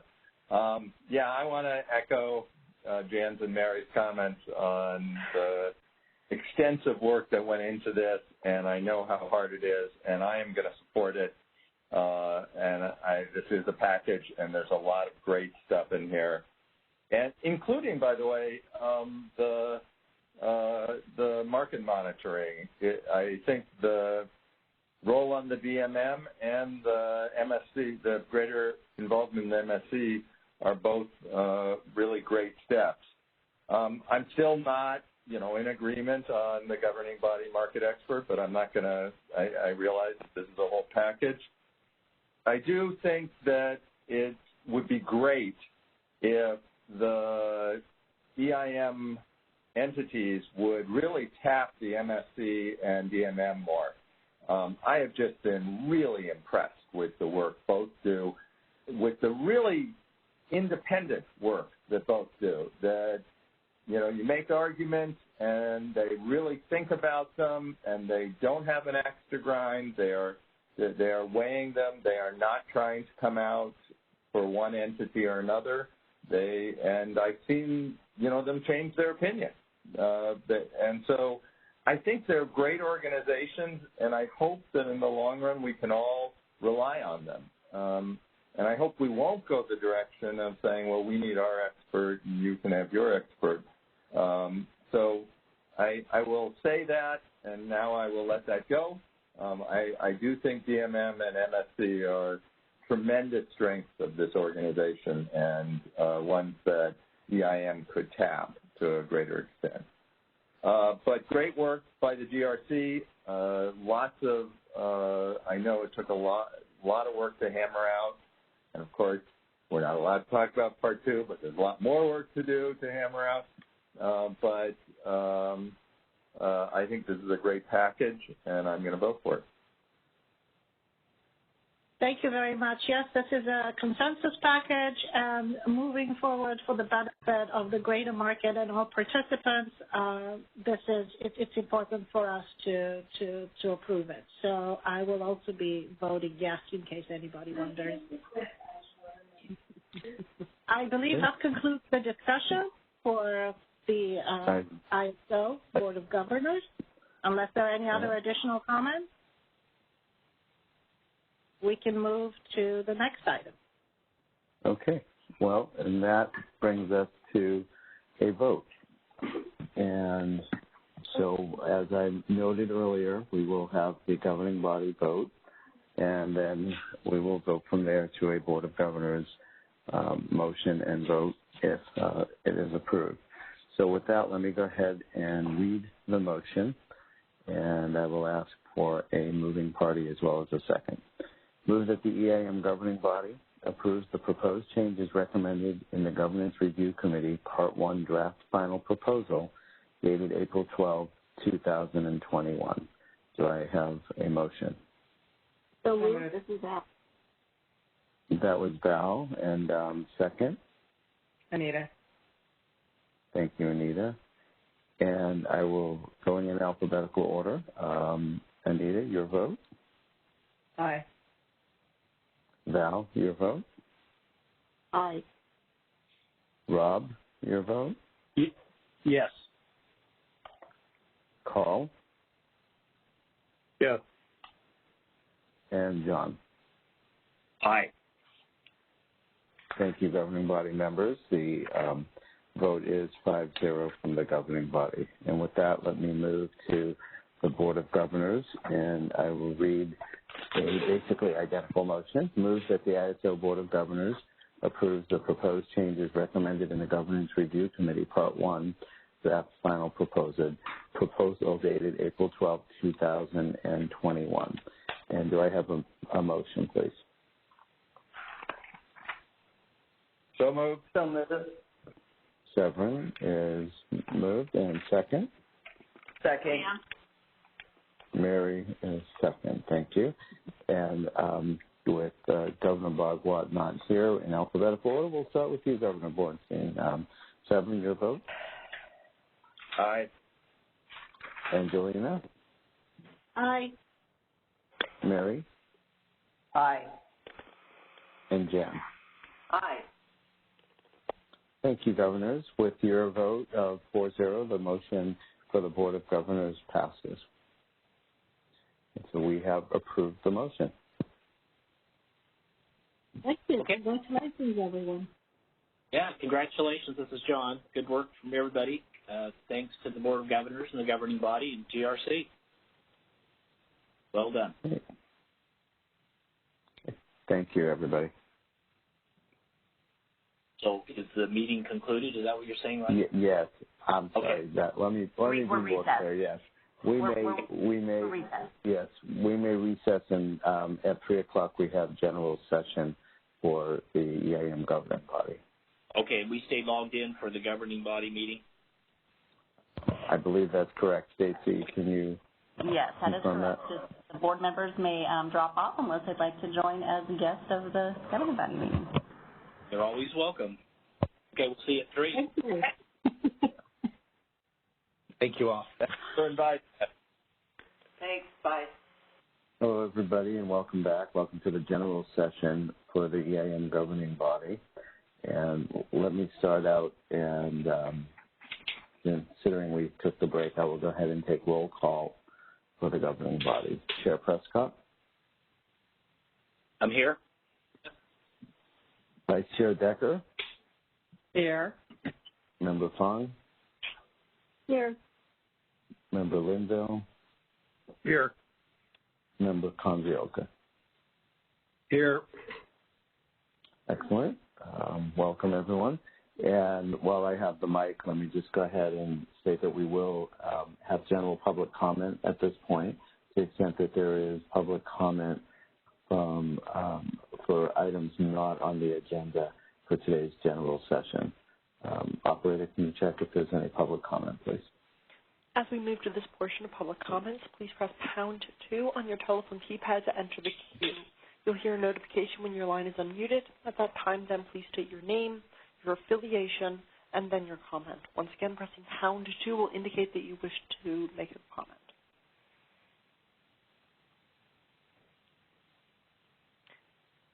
We do not have anyone in the queue at this time. Thank you, Operator. And let me go ahead, since, again, this next item is mine, and we'll do the decision on the general session minutes. We have 2 sets of minutes, and I will do them together unless there is any concern from the governing body expressed. So I would seek for a motion to approve the general session minutes from March 10th, 2021, and April 19, 2021. And do I have a motion, please? Roger, this is Rob. I'll move the approval of both sets of meeting minutes. Thank you, Rob. And do we have I'm sorry, who was that? Was that Anita? Yeah, I'll second. Great, thank you. And John, your vote, please. Aye. Anita? Aye. Val? Aye. Carl? Aye. And Rob? Aye. Thank you. That motion passes. And let me turn it over to you, Chair Prescott. Okay, thank you so much, Roger, and welcome everyone to the general session of the EIM governing body meeting. And first up, we have a report from the body of state regulators from Commissioner Tawney. Are you on the line, Commissioner? Commissioner, if you could please press #2 on your telephone keypad. Your line is now unmuted. Please go ahead. Good afternoon. Can you hear me? Yes. Wonderful. All right. Good to see you all again. Thank you so much for the opportunity to provide another BOSSR update to the governing body. For the record, my name is Lisa Tawney, and I currently serve as the commissioner on the Oregon Public Utility Commission and the BOSSR chair. My last update to you all was at your meeting on March 10th, and since that time, we've moved forward in the BOSSR significantly on a number of fronts, but I think we can probably all say that. It's been a very busy spring. First, as you know, with Kara Fornstrom's departure, the BOSSR vice chair seat has been open. Since my last update, I'm so pleased to announce that Thad LeVar, chair of the Utah Public Service Commission, has been elected BOSSR vice chair. So we continue to have a great leadership team moving forward, along with Commissioner Chris Raper, who, of course, represents us on the Governance Review Committee, and Chair Haley Williamson, who's the BOSSER's representative on the Nominating Committee.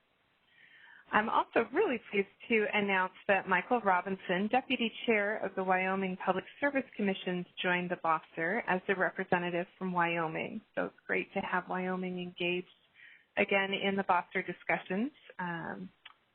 Kara left a big hole, but slowly but surely we all work to fill it. Of course, it takes 3 people to do what she did.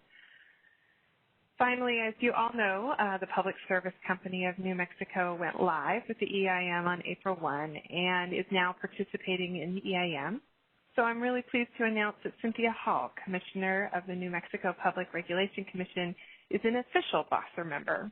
Commissioner Hall has been very engaged with the BOSSER for some time, so this is a little bit more of a formality than anything, but it does have significance to add a another formal vote to our process. The BOSSER's March 12th monthly meeting was primarily an update call. We covered the status of the GRC and summarized the issues around resource efficiency evaluation. But the spring 2021 BOSSER meeting on April 9th would normally have been our in-person meeting, but was virtual, of course. We're considering the possibility of a fall 2021 BOSSER meeting in person. We'll have to see, of course, how things play out with safety considerations and state travel policies. So we'll make that decision later in the summer. But during the April spring meeting, we had 3 very interesting and timely panels. We very much appreciate the support we get from stakeholders and other experts in our efforts to provide educational opportunities to the BOSSER, other regulators, and their staffs. You can see that quality in the speakers that joined us for the 9th. We started with a conversation between Elliot Meanzer, President and CEO of the CAISO, of course, and Lisa Groh, the President and CEO of Idaho Power. And they discussed a range of topics, including governance. They both agreed that advancing joint authority in the EIM is a critical issue, especially with the prospect of expanding today ahead. Elliot referred to it as a gating item and stressed the importance of maintaining momentum. Lisa also stressed the importance of moving forward and the impact that joint authority would have on market expansion efforts. She expressed a lot of optimism that we'll get to a satisfactory answer, which was great. The dialogue about potential changes in the delegation of authority continued separately in another forum on April 30th, just last week, at a CREPC-YRAB panel. Elliot again joined Carla Peterman from Southern California Edison and Scott Bolton from Pacific Core to dig deeper into the joint authority model recommended by the GRC. Commissioner Raper did an excellent job of moderating that panel, and the dialogue between entities with different perspectives in a forum that attracts a really much broader audience of regulators, policymakers, and other stakeholder groups than just the BOSSER conversations was, I think, really a positive development. And some key takeaways that I took away from Carla, that some form of joint authority is possible. The scope is what's the challenging issue. Elliot expressed that this was of the highest priority to the CAISO, and that was really confidence building in the region, and that the momentum is critical to move forward now. And Scott, building on Elliot's takeaway, emphasized how critical joint authority is to showing commitment by all parties for successful market expansion. And I know you're all very conscientious about not inadvertently representing a quorum when you work to cover regional meetings. So if any of you missed that session, I found it incredibly instructive and useful.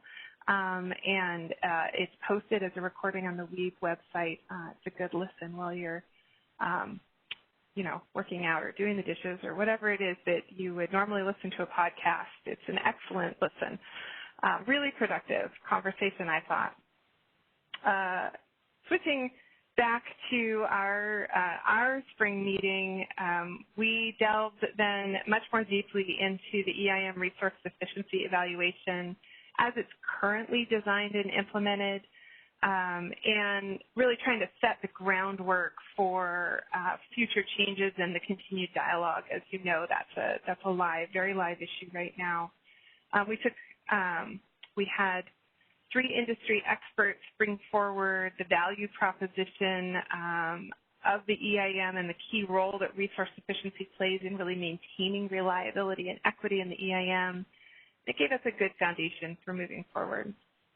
And then we had a conversation with some of the new participants coming on board, and the key takeaway from them was start your implementation early. I think even without COVID, the implementation is a challenge. So recognizing you guys have all been in the midst of a long day, I'll push forward. Thanks so much on the governance review work for approving the recommendations in the Phase 1 proposal, issues 2 through 6 just now. Clearly, in that conversation, everybody recognizes how hard the GRC worked and the quality of their proposals on issues 2 through 6. And I want to thank you also for the very kind comments crediting the BOSSer in the last session. This effort towards functional regionalization is just important to all of our states, and we're very happy to play a role in that process. I'll just recap very briefly. We're very pleased to be finished updating, amending the BOSSer Charter to include the liaison positions to the BOSSer from the Federal Power Marketing Administrations and consumer-owned utilities, and really looking forward to folding them into our processes. We're going to obviously continue to engage the governance review process as it continues into solving the questions around the delegation of authority. I know you all understand why that's such a cornerstone and the urgency behind that issue, and the BOSSer stands ready to be constructive and helpful in whatever way we can as that unfolds, really trying to take advantage of the momentum we have to ensure the value that we've seen for customers so far and the potential value we know is out there really can be delivered, but it doesn't sort of slip away because we're distracted and challenged by so many other changes in the sector. In April, the BOSSer met in executive session to evaluate the long list of candidates for Member Linville's seat.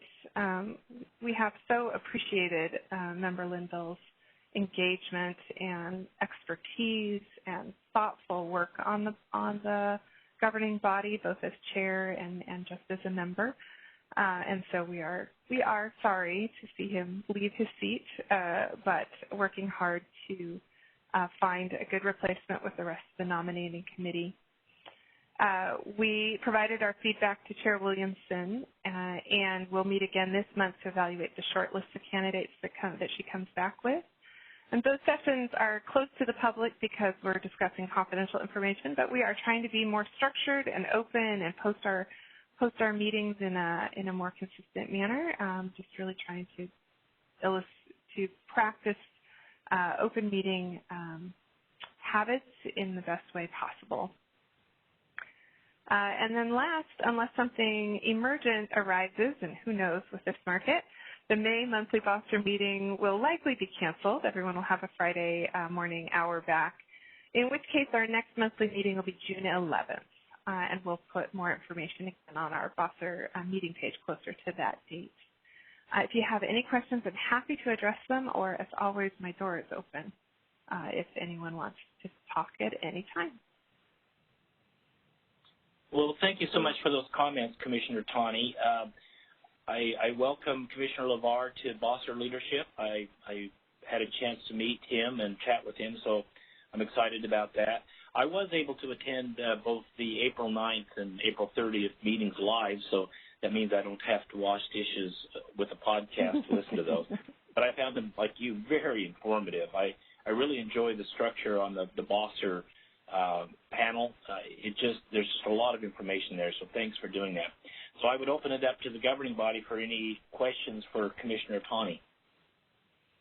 Thank you. I just have a quick comment. Commissioner Tawney, I think that Member Linda's last meeting is June 30th, so I think if you're available to roast him, you should feel free to do that during our meeting. All right, thank you so much. We'll cast it out for some good material. Much to his chagrin. Anybody else for the commissioner? Bob? Commissioner Tani, I don't have a question. It's just more of a comment that one is I too find the information that is developed and shared through the Bosser is excellent.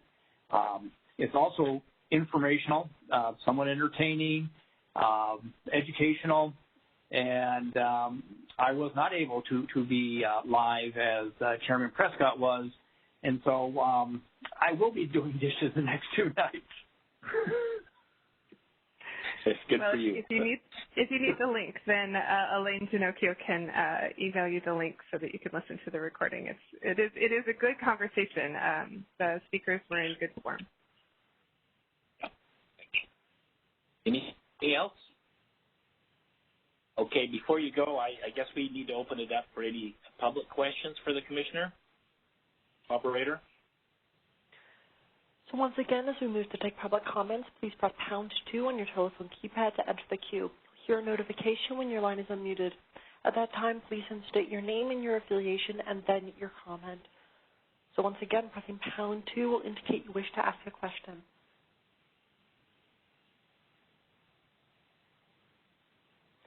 It appears we have no one in the queue at this time.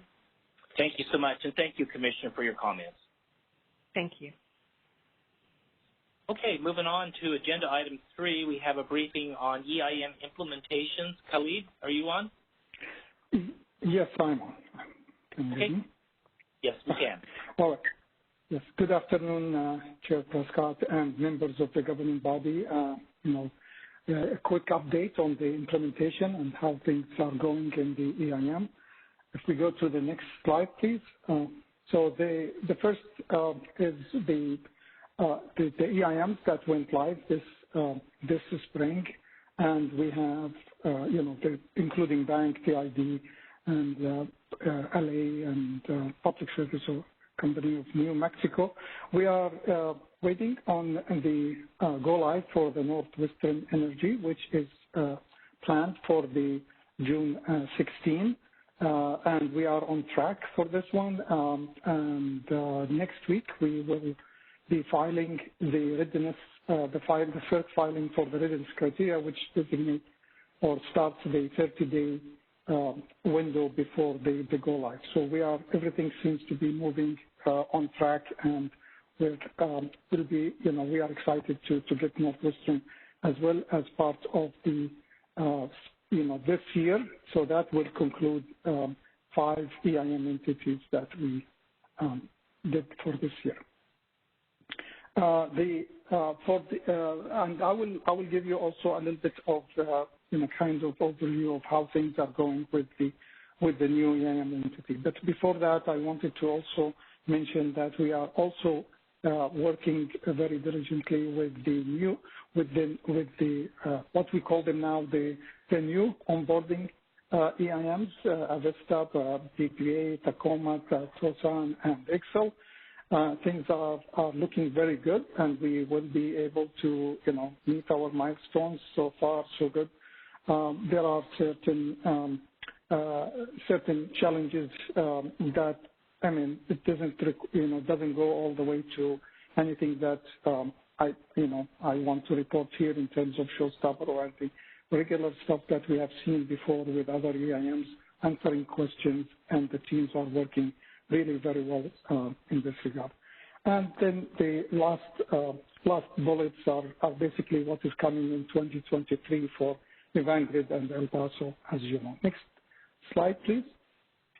So I just wanted, I didn't want this to go by without, kind of maybe acknowledging some of the EIM implementations that were actually very challenging and from a technical point of view, especially, the bank and the LADWP.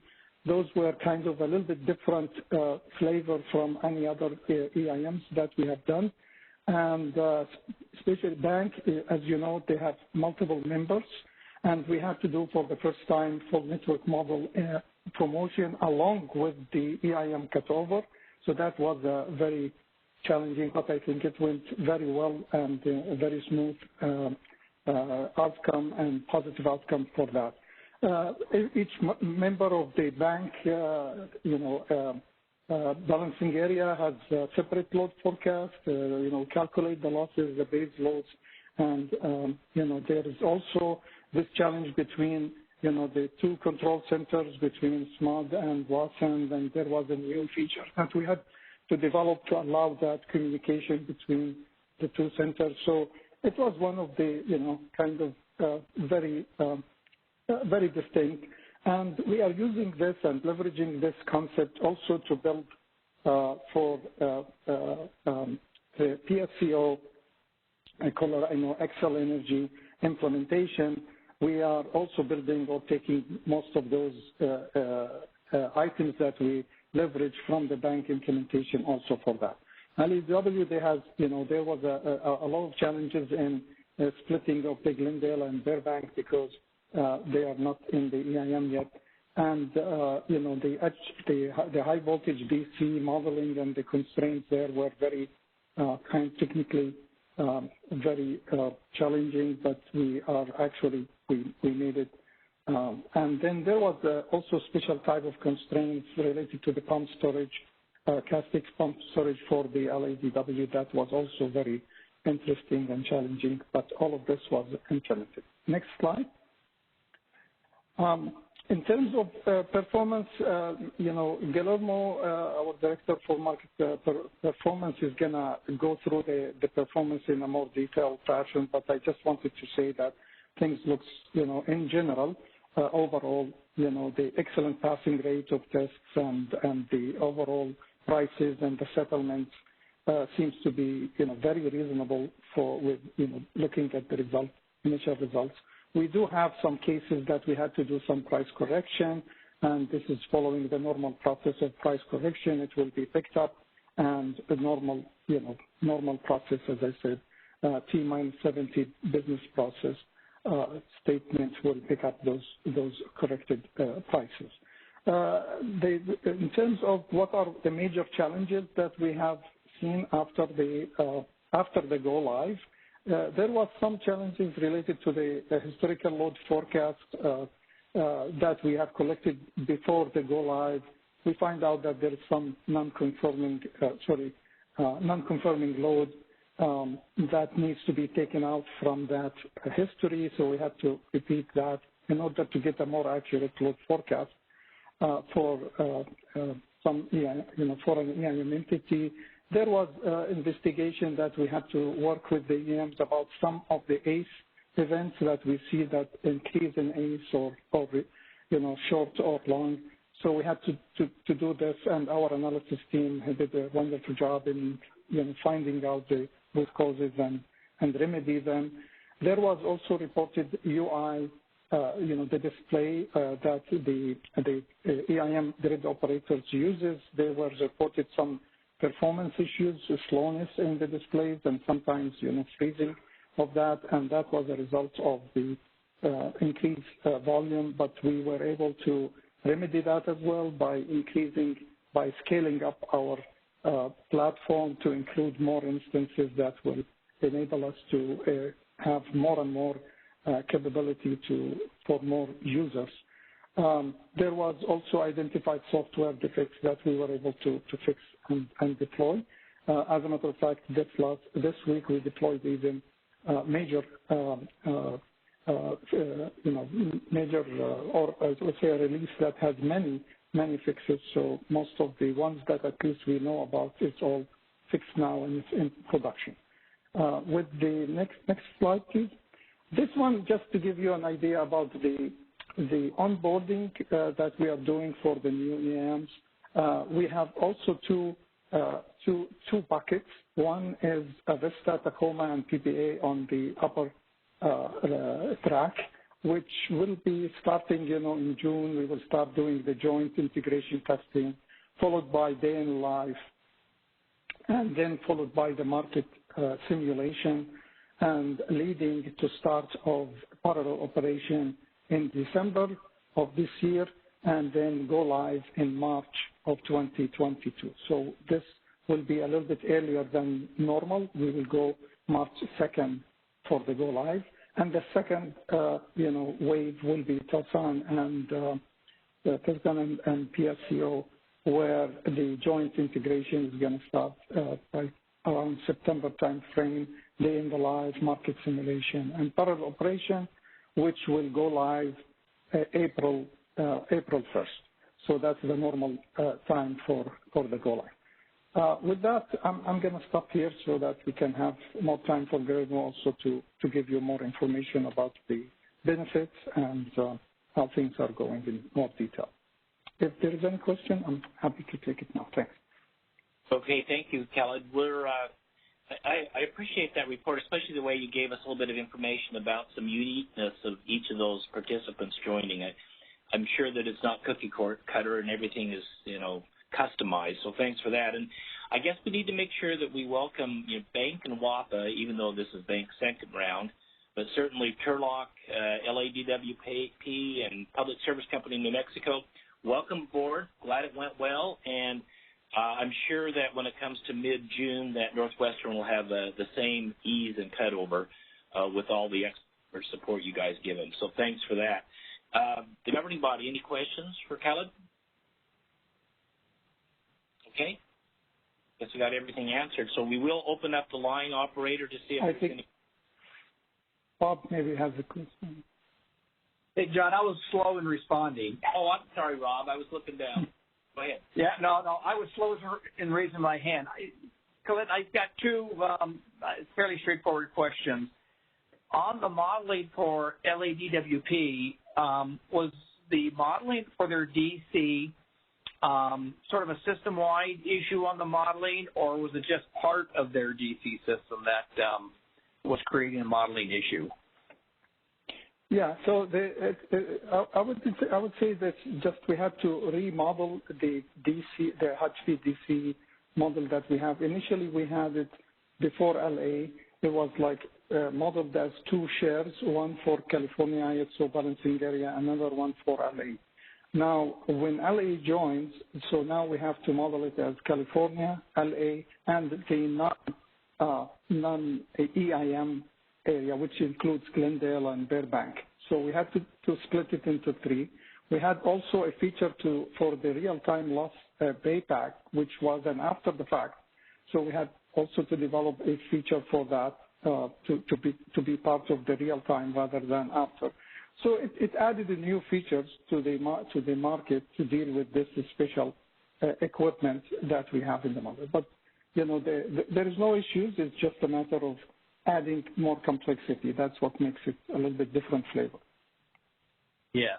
Okay. Thank you for that clarification. The other one was on your notation on the software defect. And I think we all understand and appreciate the complexity of changes and software upgrades and updates. But is what you discovered a result of the addition of the new members, or do the new members see something that the others weren't seeing before?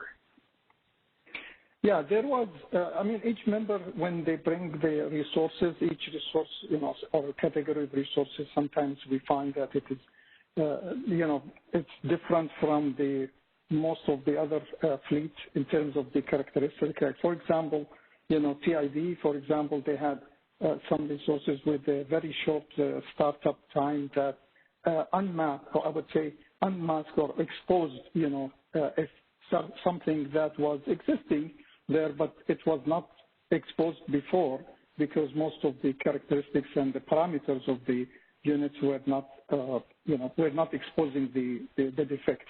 But so we acted on that. We were very transparent in terms of, what is going on, fixing the issue, going back to the EIM and basically evaluate if there was any impact on the EIM, if there is an impact on the price, the prices, so we include it in the price correction. If it is an IS issue, we usually correct it and the price correction takes it into account, so we don't financially we don't burden the EIM entities or the market participants of the EIM entities with anything.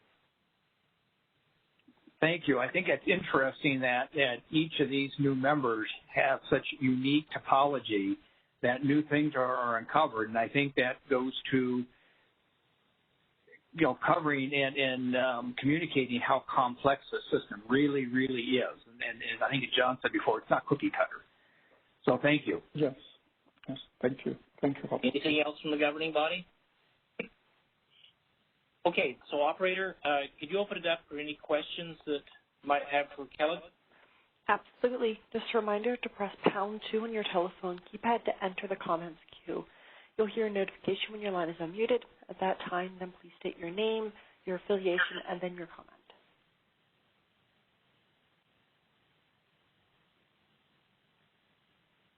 It appears we have no comments at this time. Okay, well, in that case, Khaled, thank you very much for that report. We really appreciate not only the report, but the work you do. Thank you, John. Appreciate it. Okay, next up, item 4 is kind of a continuation on that report, and it's the briefing on the EIM benefits. And Guillermo, are you up? Are you ready? Yes. Can you hear me? Yep, we can. Thank you, Mr. Chair, for the introduction. Members of the EIM governing body, good afternoon. Thank you for the opportunity to provide this briefing. KAIS estimates the gross economic benefits for entities participating in the imbalanced energy market. We publish these estimates on a quarterly basis. We have been posting these estimates on time since the EIM inception. As part of this task, we also provide specific data to each EIM entity so that we can facilitate the cross-validation of the numbers that we estimate. In this briefing, I will provide the most recent benefits estimates that cover Q1 2021. Before I do that, I would like just to take a second to acknowledge 2 members of the KAISOS analysis team who support this ongoing effort for the EIM benefit calculation. They are Julie Yang and Abhishek Hundiweb. Next slide, please. There are different dimensions to the EIM benefits. One of the EIM benefits that we can estimate is the gross economic benefit. These benefits capture 3 main components.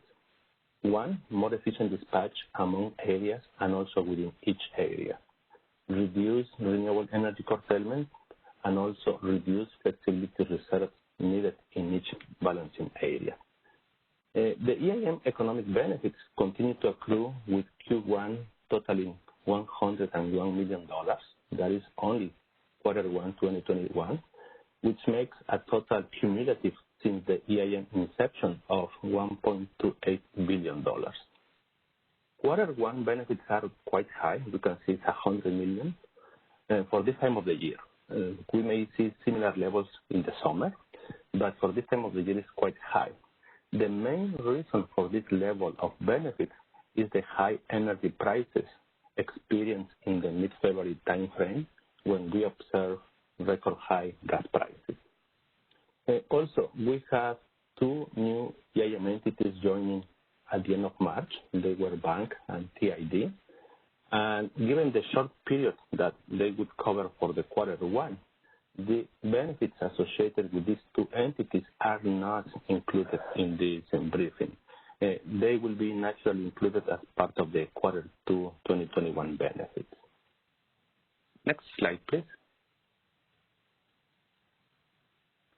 Another benefit of the EIM is the avoided energy curtailment. If not for energy transfers facilitated by the EIM, some renewable generation would have been curtailed. The portion in green in this illustration reflects the curtailment that KAISO experienced, while the blue section represents the avoided curtailment due to the EIM participation. The orange and yellow line reflects the cumulative of avoided curtailments. The volume of avoided curtailments vary by season, with higher volumes typically exposed during the winter and early springtime, while curtailments are significantly lower during the summer months. We can see Q1 avoided curtailments are within similar historical and seasonal trends. These avoided curtailments can also be translated to a reduction of gas emissions. The cumulative gas reduction so far is about 599 tons of CO2. That is also a very good way to portray the benefits of the EIM. Next slide, please. Each balancing area needs to have sufficient flexible capacity to cover its needs. By participating in the EIM market, each area can leverage on the diversity among different geographical areas and the different types of generation resources. Such diversity will lead to require less flexible capacity for each area that would otherwise be needed if operating on its own. This reduction on requirements will also translate into economic savings because now each area will not need to have available additional capacity for flexibility. For quarter one, the reduction on flexible requirements, as you can see, was as high as 51% because of that diversity. This can also be translated into economic savings for all EIM areas. I have to say the magnitude of the savings in the flexible ramp is quite small in comparison to the gross economic benefits of the transfers, just to point a reference. Next slide, please. A significant contributor to the economic EIM benefits is the transfers. And these are the transfers that happen among EIM areas. Transfers enable access to lower cost supply. As such, the transfer volumes are a good indicator of a portion of the benefits attributed to the EIM market. At any time of the day, you can have transfers happening between two EIM areas in either direction. And they are basically due to the overall economics of the system. It can also be possible that a transfer is realized between two areas that are not directly connected. And that transfers may realize because of a wheeling through a different area. As the footprint of the EIM grows and continues to change, wheel-through transfers may become more common. Currently, an EIM entity facilitating a wheel-through receives no direct benefit for facilitating that transaction. Only the sink and source areas directly benefit from the transfer.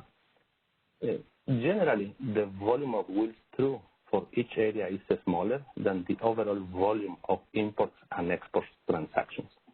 In some cases, like in this quarter one, there may be one area, in this case, for instance, Nevada, that has a wheel-through higher in volume than its own transfers. All other areas experience less volume of wheels-through in comparison to their own imports and exports volumes. I have to say, the ISO committed time ago to monitoring the wheel-through volumes. That is the main reason we include this metric in the briefing, to assess a future need for addressing any equitable sharing of the wheeling benefits. This topic is indeed part of the Extended Day Ahead initiative. Next slide, please. Given the dynamic nature of the transfers, given the fact that they are based on the overall economics of the EIM as a whole, they are going to be changing quite a bit. One way to see the transfers is by using an outlet profile. This graph illustrates the outlet profile organized by month for the average transfer of each balancing area. The dotted lines show that California area has a generation surplus typically during midday hours, and this can be utilized by other areas. Then California area typically brings EIM imports in the night hours or the shoulder hours.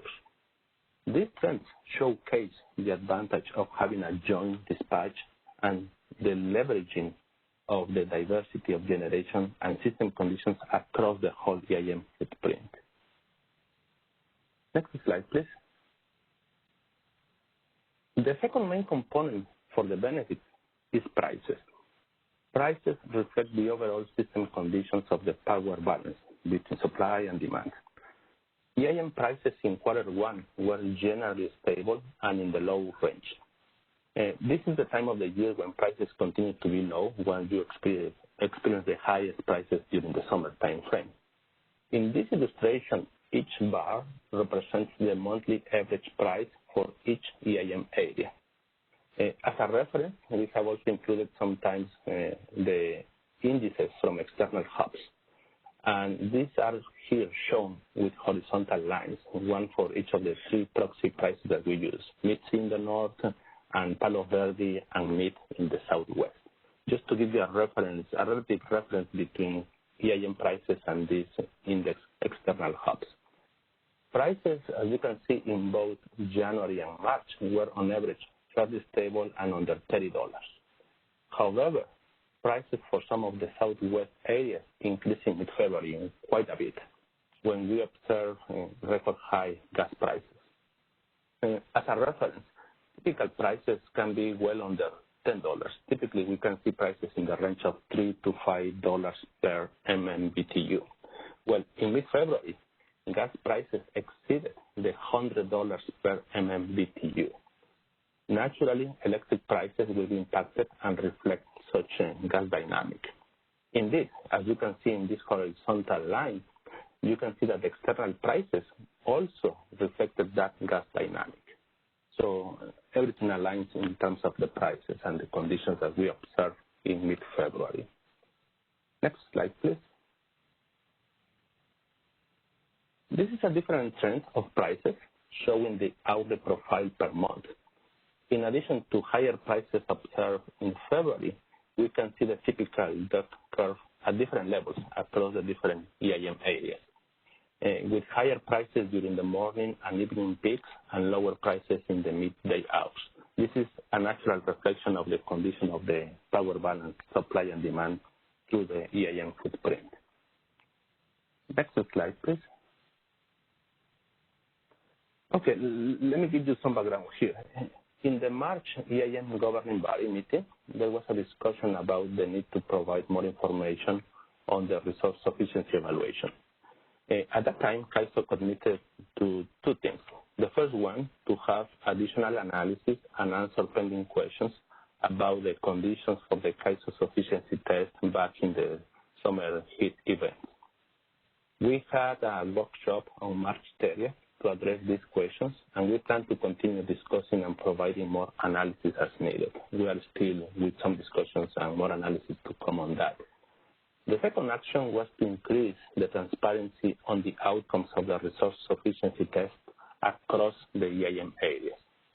In this briefing, we are introducing the results of the three tests that we applied to the EIM areas: the balancing test, the bit range test, and the flexible ramping test, and that is per EIM area. The results are summarized in a matrix where we show the percent of the time each EIM entity passed the balancing test. This is the first illustration for the first test, the balancing test, for each of the 3 months of the first quarter. 99% means the entity passed 99% of the time this specific test.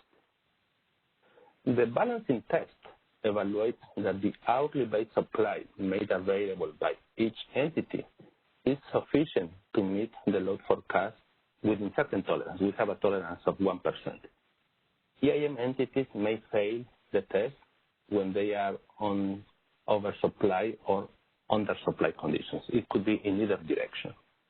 Overall, you can see a high rate of passing the balancing test across the different EIM areas. In general, all the areas pass at least 95% of the balancing test. And conditions happen, things happen, so it's expected that there will be some relative rate of failures for different EIM areas. Next slide, please. The second test is what we call the bit range capacity test. And this is a test to ensure an area has enough bit capacity to meet its own load requirements. All EIM entities, as you can see in these matrices, pass the test in each of the months of the first quarter with a very good rate. In some cases, you can see it indeed. Some entities pass all the time this test. And the test is assessed in both directions, the upward and the downward. Within the extreme gas conditions that we observed in February, I think it's not out of the ordinary to see some failures happening in February timeframe. And you can see in some cases there are some events that show that failures happen typically during the month of February. Next slide, please. The last test is the flexible ramping test. This test is to ensure each... Guillermo, sorry to interrupt you, but Nita's got a question. Yeah, if you go back one slide to bank, so I couldn't understand, or I didn't get, or it didn't make sense to me why bank is highlighted in the downward bid range when everyone else is at 100 and they're at 100. So I might have just missed what you said about that. Let me expand on the illustration. The color code is relative to the range of that specific test. And you can see in the right-hand side of the matrix that the color code is very tight. It's between 100% and 99.97%. That is the reason that there is one instance, in this case for bank, in the month of February, that is showing that it's less than a perfect 100% because there was one failure. So, relative to that rate... 9999. Okay, thank you. You're welcome. Mr. Shea, did you have any other question, or was this the same item?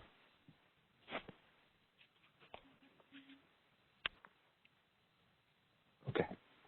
The last test is what we refer to the flexible ramping test. This test is to ensure that each area has enough flexible capacity that is available to meet its ramping needs. When we refer to ramping needs, we have two components. The first component is the natural load movement that happens from interval to interval as we progress over time. The second component of the ramping needs is what we call the uncertainty. And this is when variability of the load, solar, and wind generation may realize in the system. We have a projection of how much our forecast is going to be. When we come closer to the actual operation, that forecast may be slightly different to what we use in the previous runs. The uncertainty is precisely to capture that uncertainty and be able to have enough capacity, flexible capacity, to absorb it. And the resources have to be flexible enough, meaning they have to have a ramp speed that can be deployed to meet that variability in the ramping need. The results of the first quarter for this test varies more relative to the other two tests among the different EIM areas, because it greatly depends on the supply and demand conditions for each specific area, and also how the resources are positioned specifically at that point on time. So you can expect to see more diversity in the passing or failing rate of the test. We see in this test as well as that some entities have certain level of failures in February, similar to the failures that we explained in the other tests. And that is mainly because of the challenging conditions that everybody was dealing with in the mid-dates of February. This is new information that we have introduced in this briefing. We will continue to report on the test performance in this briefing moving forward. And there is also a set of material related to prices in appendix for the book. I will not go over those. This concludes my EIM briefing. I will be happy to address any questions you may have. Okay, thanks, Guillermo, for that report and for the additional information. That's very responsive to our requests, and I like the graphics that you can glance at. And I had the same question Anita did. Why is it that everybody was 100, but one entity got 100? But you did explain why that is. But I do like the format. You can quickly see if we've got a problem out there. So any questions from the governing body for Guillermo? John, this is Anita, not so much a question, but a comment. So, Guillermo, I really appreciate the flow of this presentation. It was very helpful. And I also want to say that I appreciate that you gave some credit to your folks that actually do a lot of this work. So, good on you, and thank you very much. Thank you. Thank them. Okay, Carl. Hey, Carl. Guillermo, make sure if I ever register for a class that you're teaching that I drop it right away, because if failing is 99.97%, I just don't want any part of it. Fine. Good point. All right. Rob's got a question. Yeah. Guillermo, let me express my appreciation, too, for this additional information, including the appendix portion. And I've gone through that, and I'm finding this quite fascinating. I think Anita hit it well, that you did a really good job of explaining it and walking us through step by step. And I suspect that you've got some observations in there. Clearly, I think what it shows in February, there were some very stark differences in the interconnection, and that there's a tie, or at least visually in data-wise, it looks like there's a tie between the wheel-throughs, the pricing, and then the meeting the qualifying test. And so I think when you have the constraints, and then some of those other issues kick in, and it looks like there is a relationship there, and it certainly indicates that the Western interconnection and those that are currently participating in the EIM, again, I said this earlier, is anything but homogeneous. It is a lot of disparity in how the functions, and it really makes it a challenge. But am I right in the observation for February on that linkage between all this information that you presented? Yes, I think the dynamics of the market are fascinating in that sense. I think how things play in terms of the economics of the generation and the capability of the transfers and the geographical and electrical location of the different entities put all these pieces together. And in terms of the prices, you can see this natural separation between the rest of the system and the southwest area, right, that were heavily impacted by the gas conditions. And what is also fascinating is not just how the EIM market prices reflect that, but similarly how the external indices such as the MIDC and the Palo Verde index follow the same logic. So it's a very fascinating way to see how things play overall in the EIM footprint. Yeah, Guillermo, this is very helpful, and I think as you have an opportunity to brief us in the future, this will be very educational. So thank you. Thank you. Okay, operator, can you open the phone lines up to see if there's any questions for Guillermo? Just a reminder to press pound 2 on your telephone keypad to enter the comments queue. You'll hear a notification when your line is unmuted. At that time, please state your name, your affiliation, and then your comment. Once again, that's pound 2 on your telephone keypad.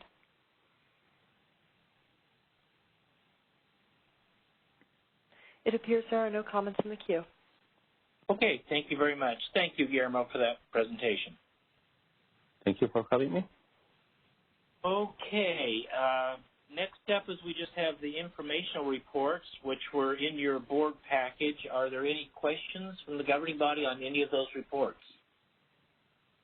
Okay, none. And any future agenda items from anybody?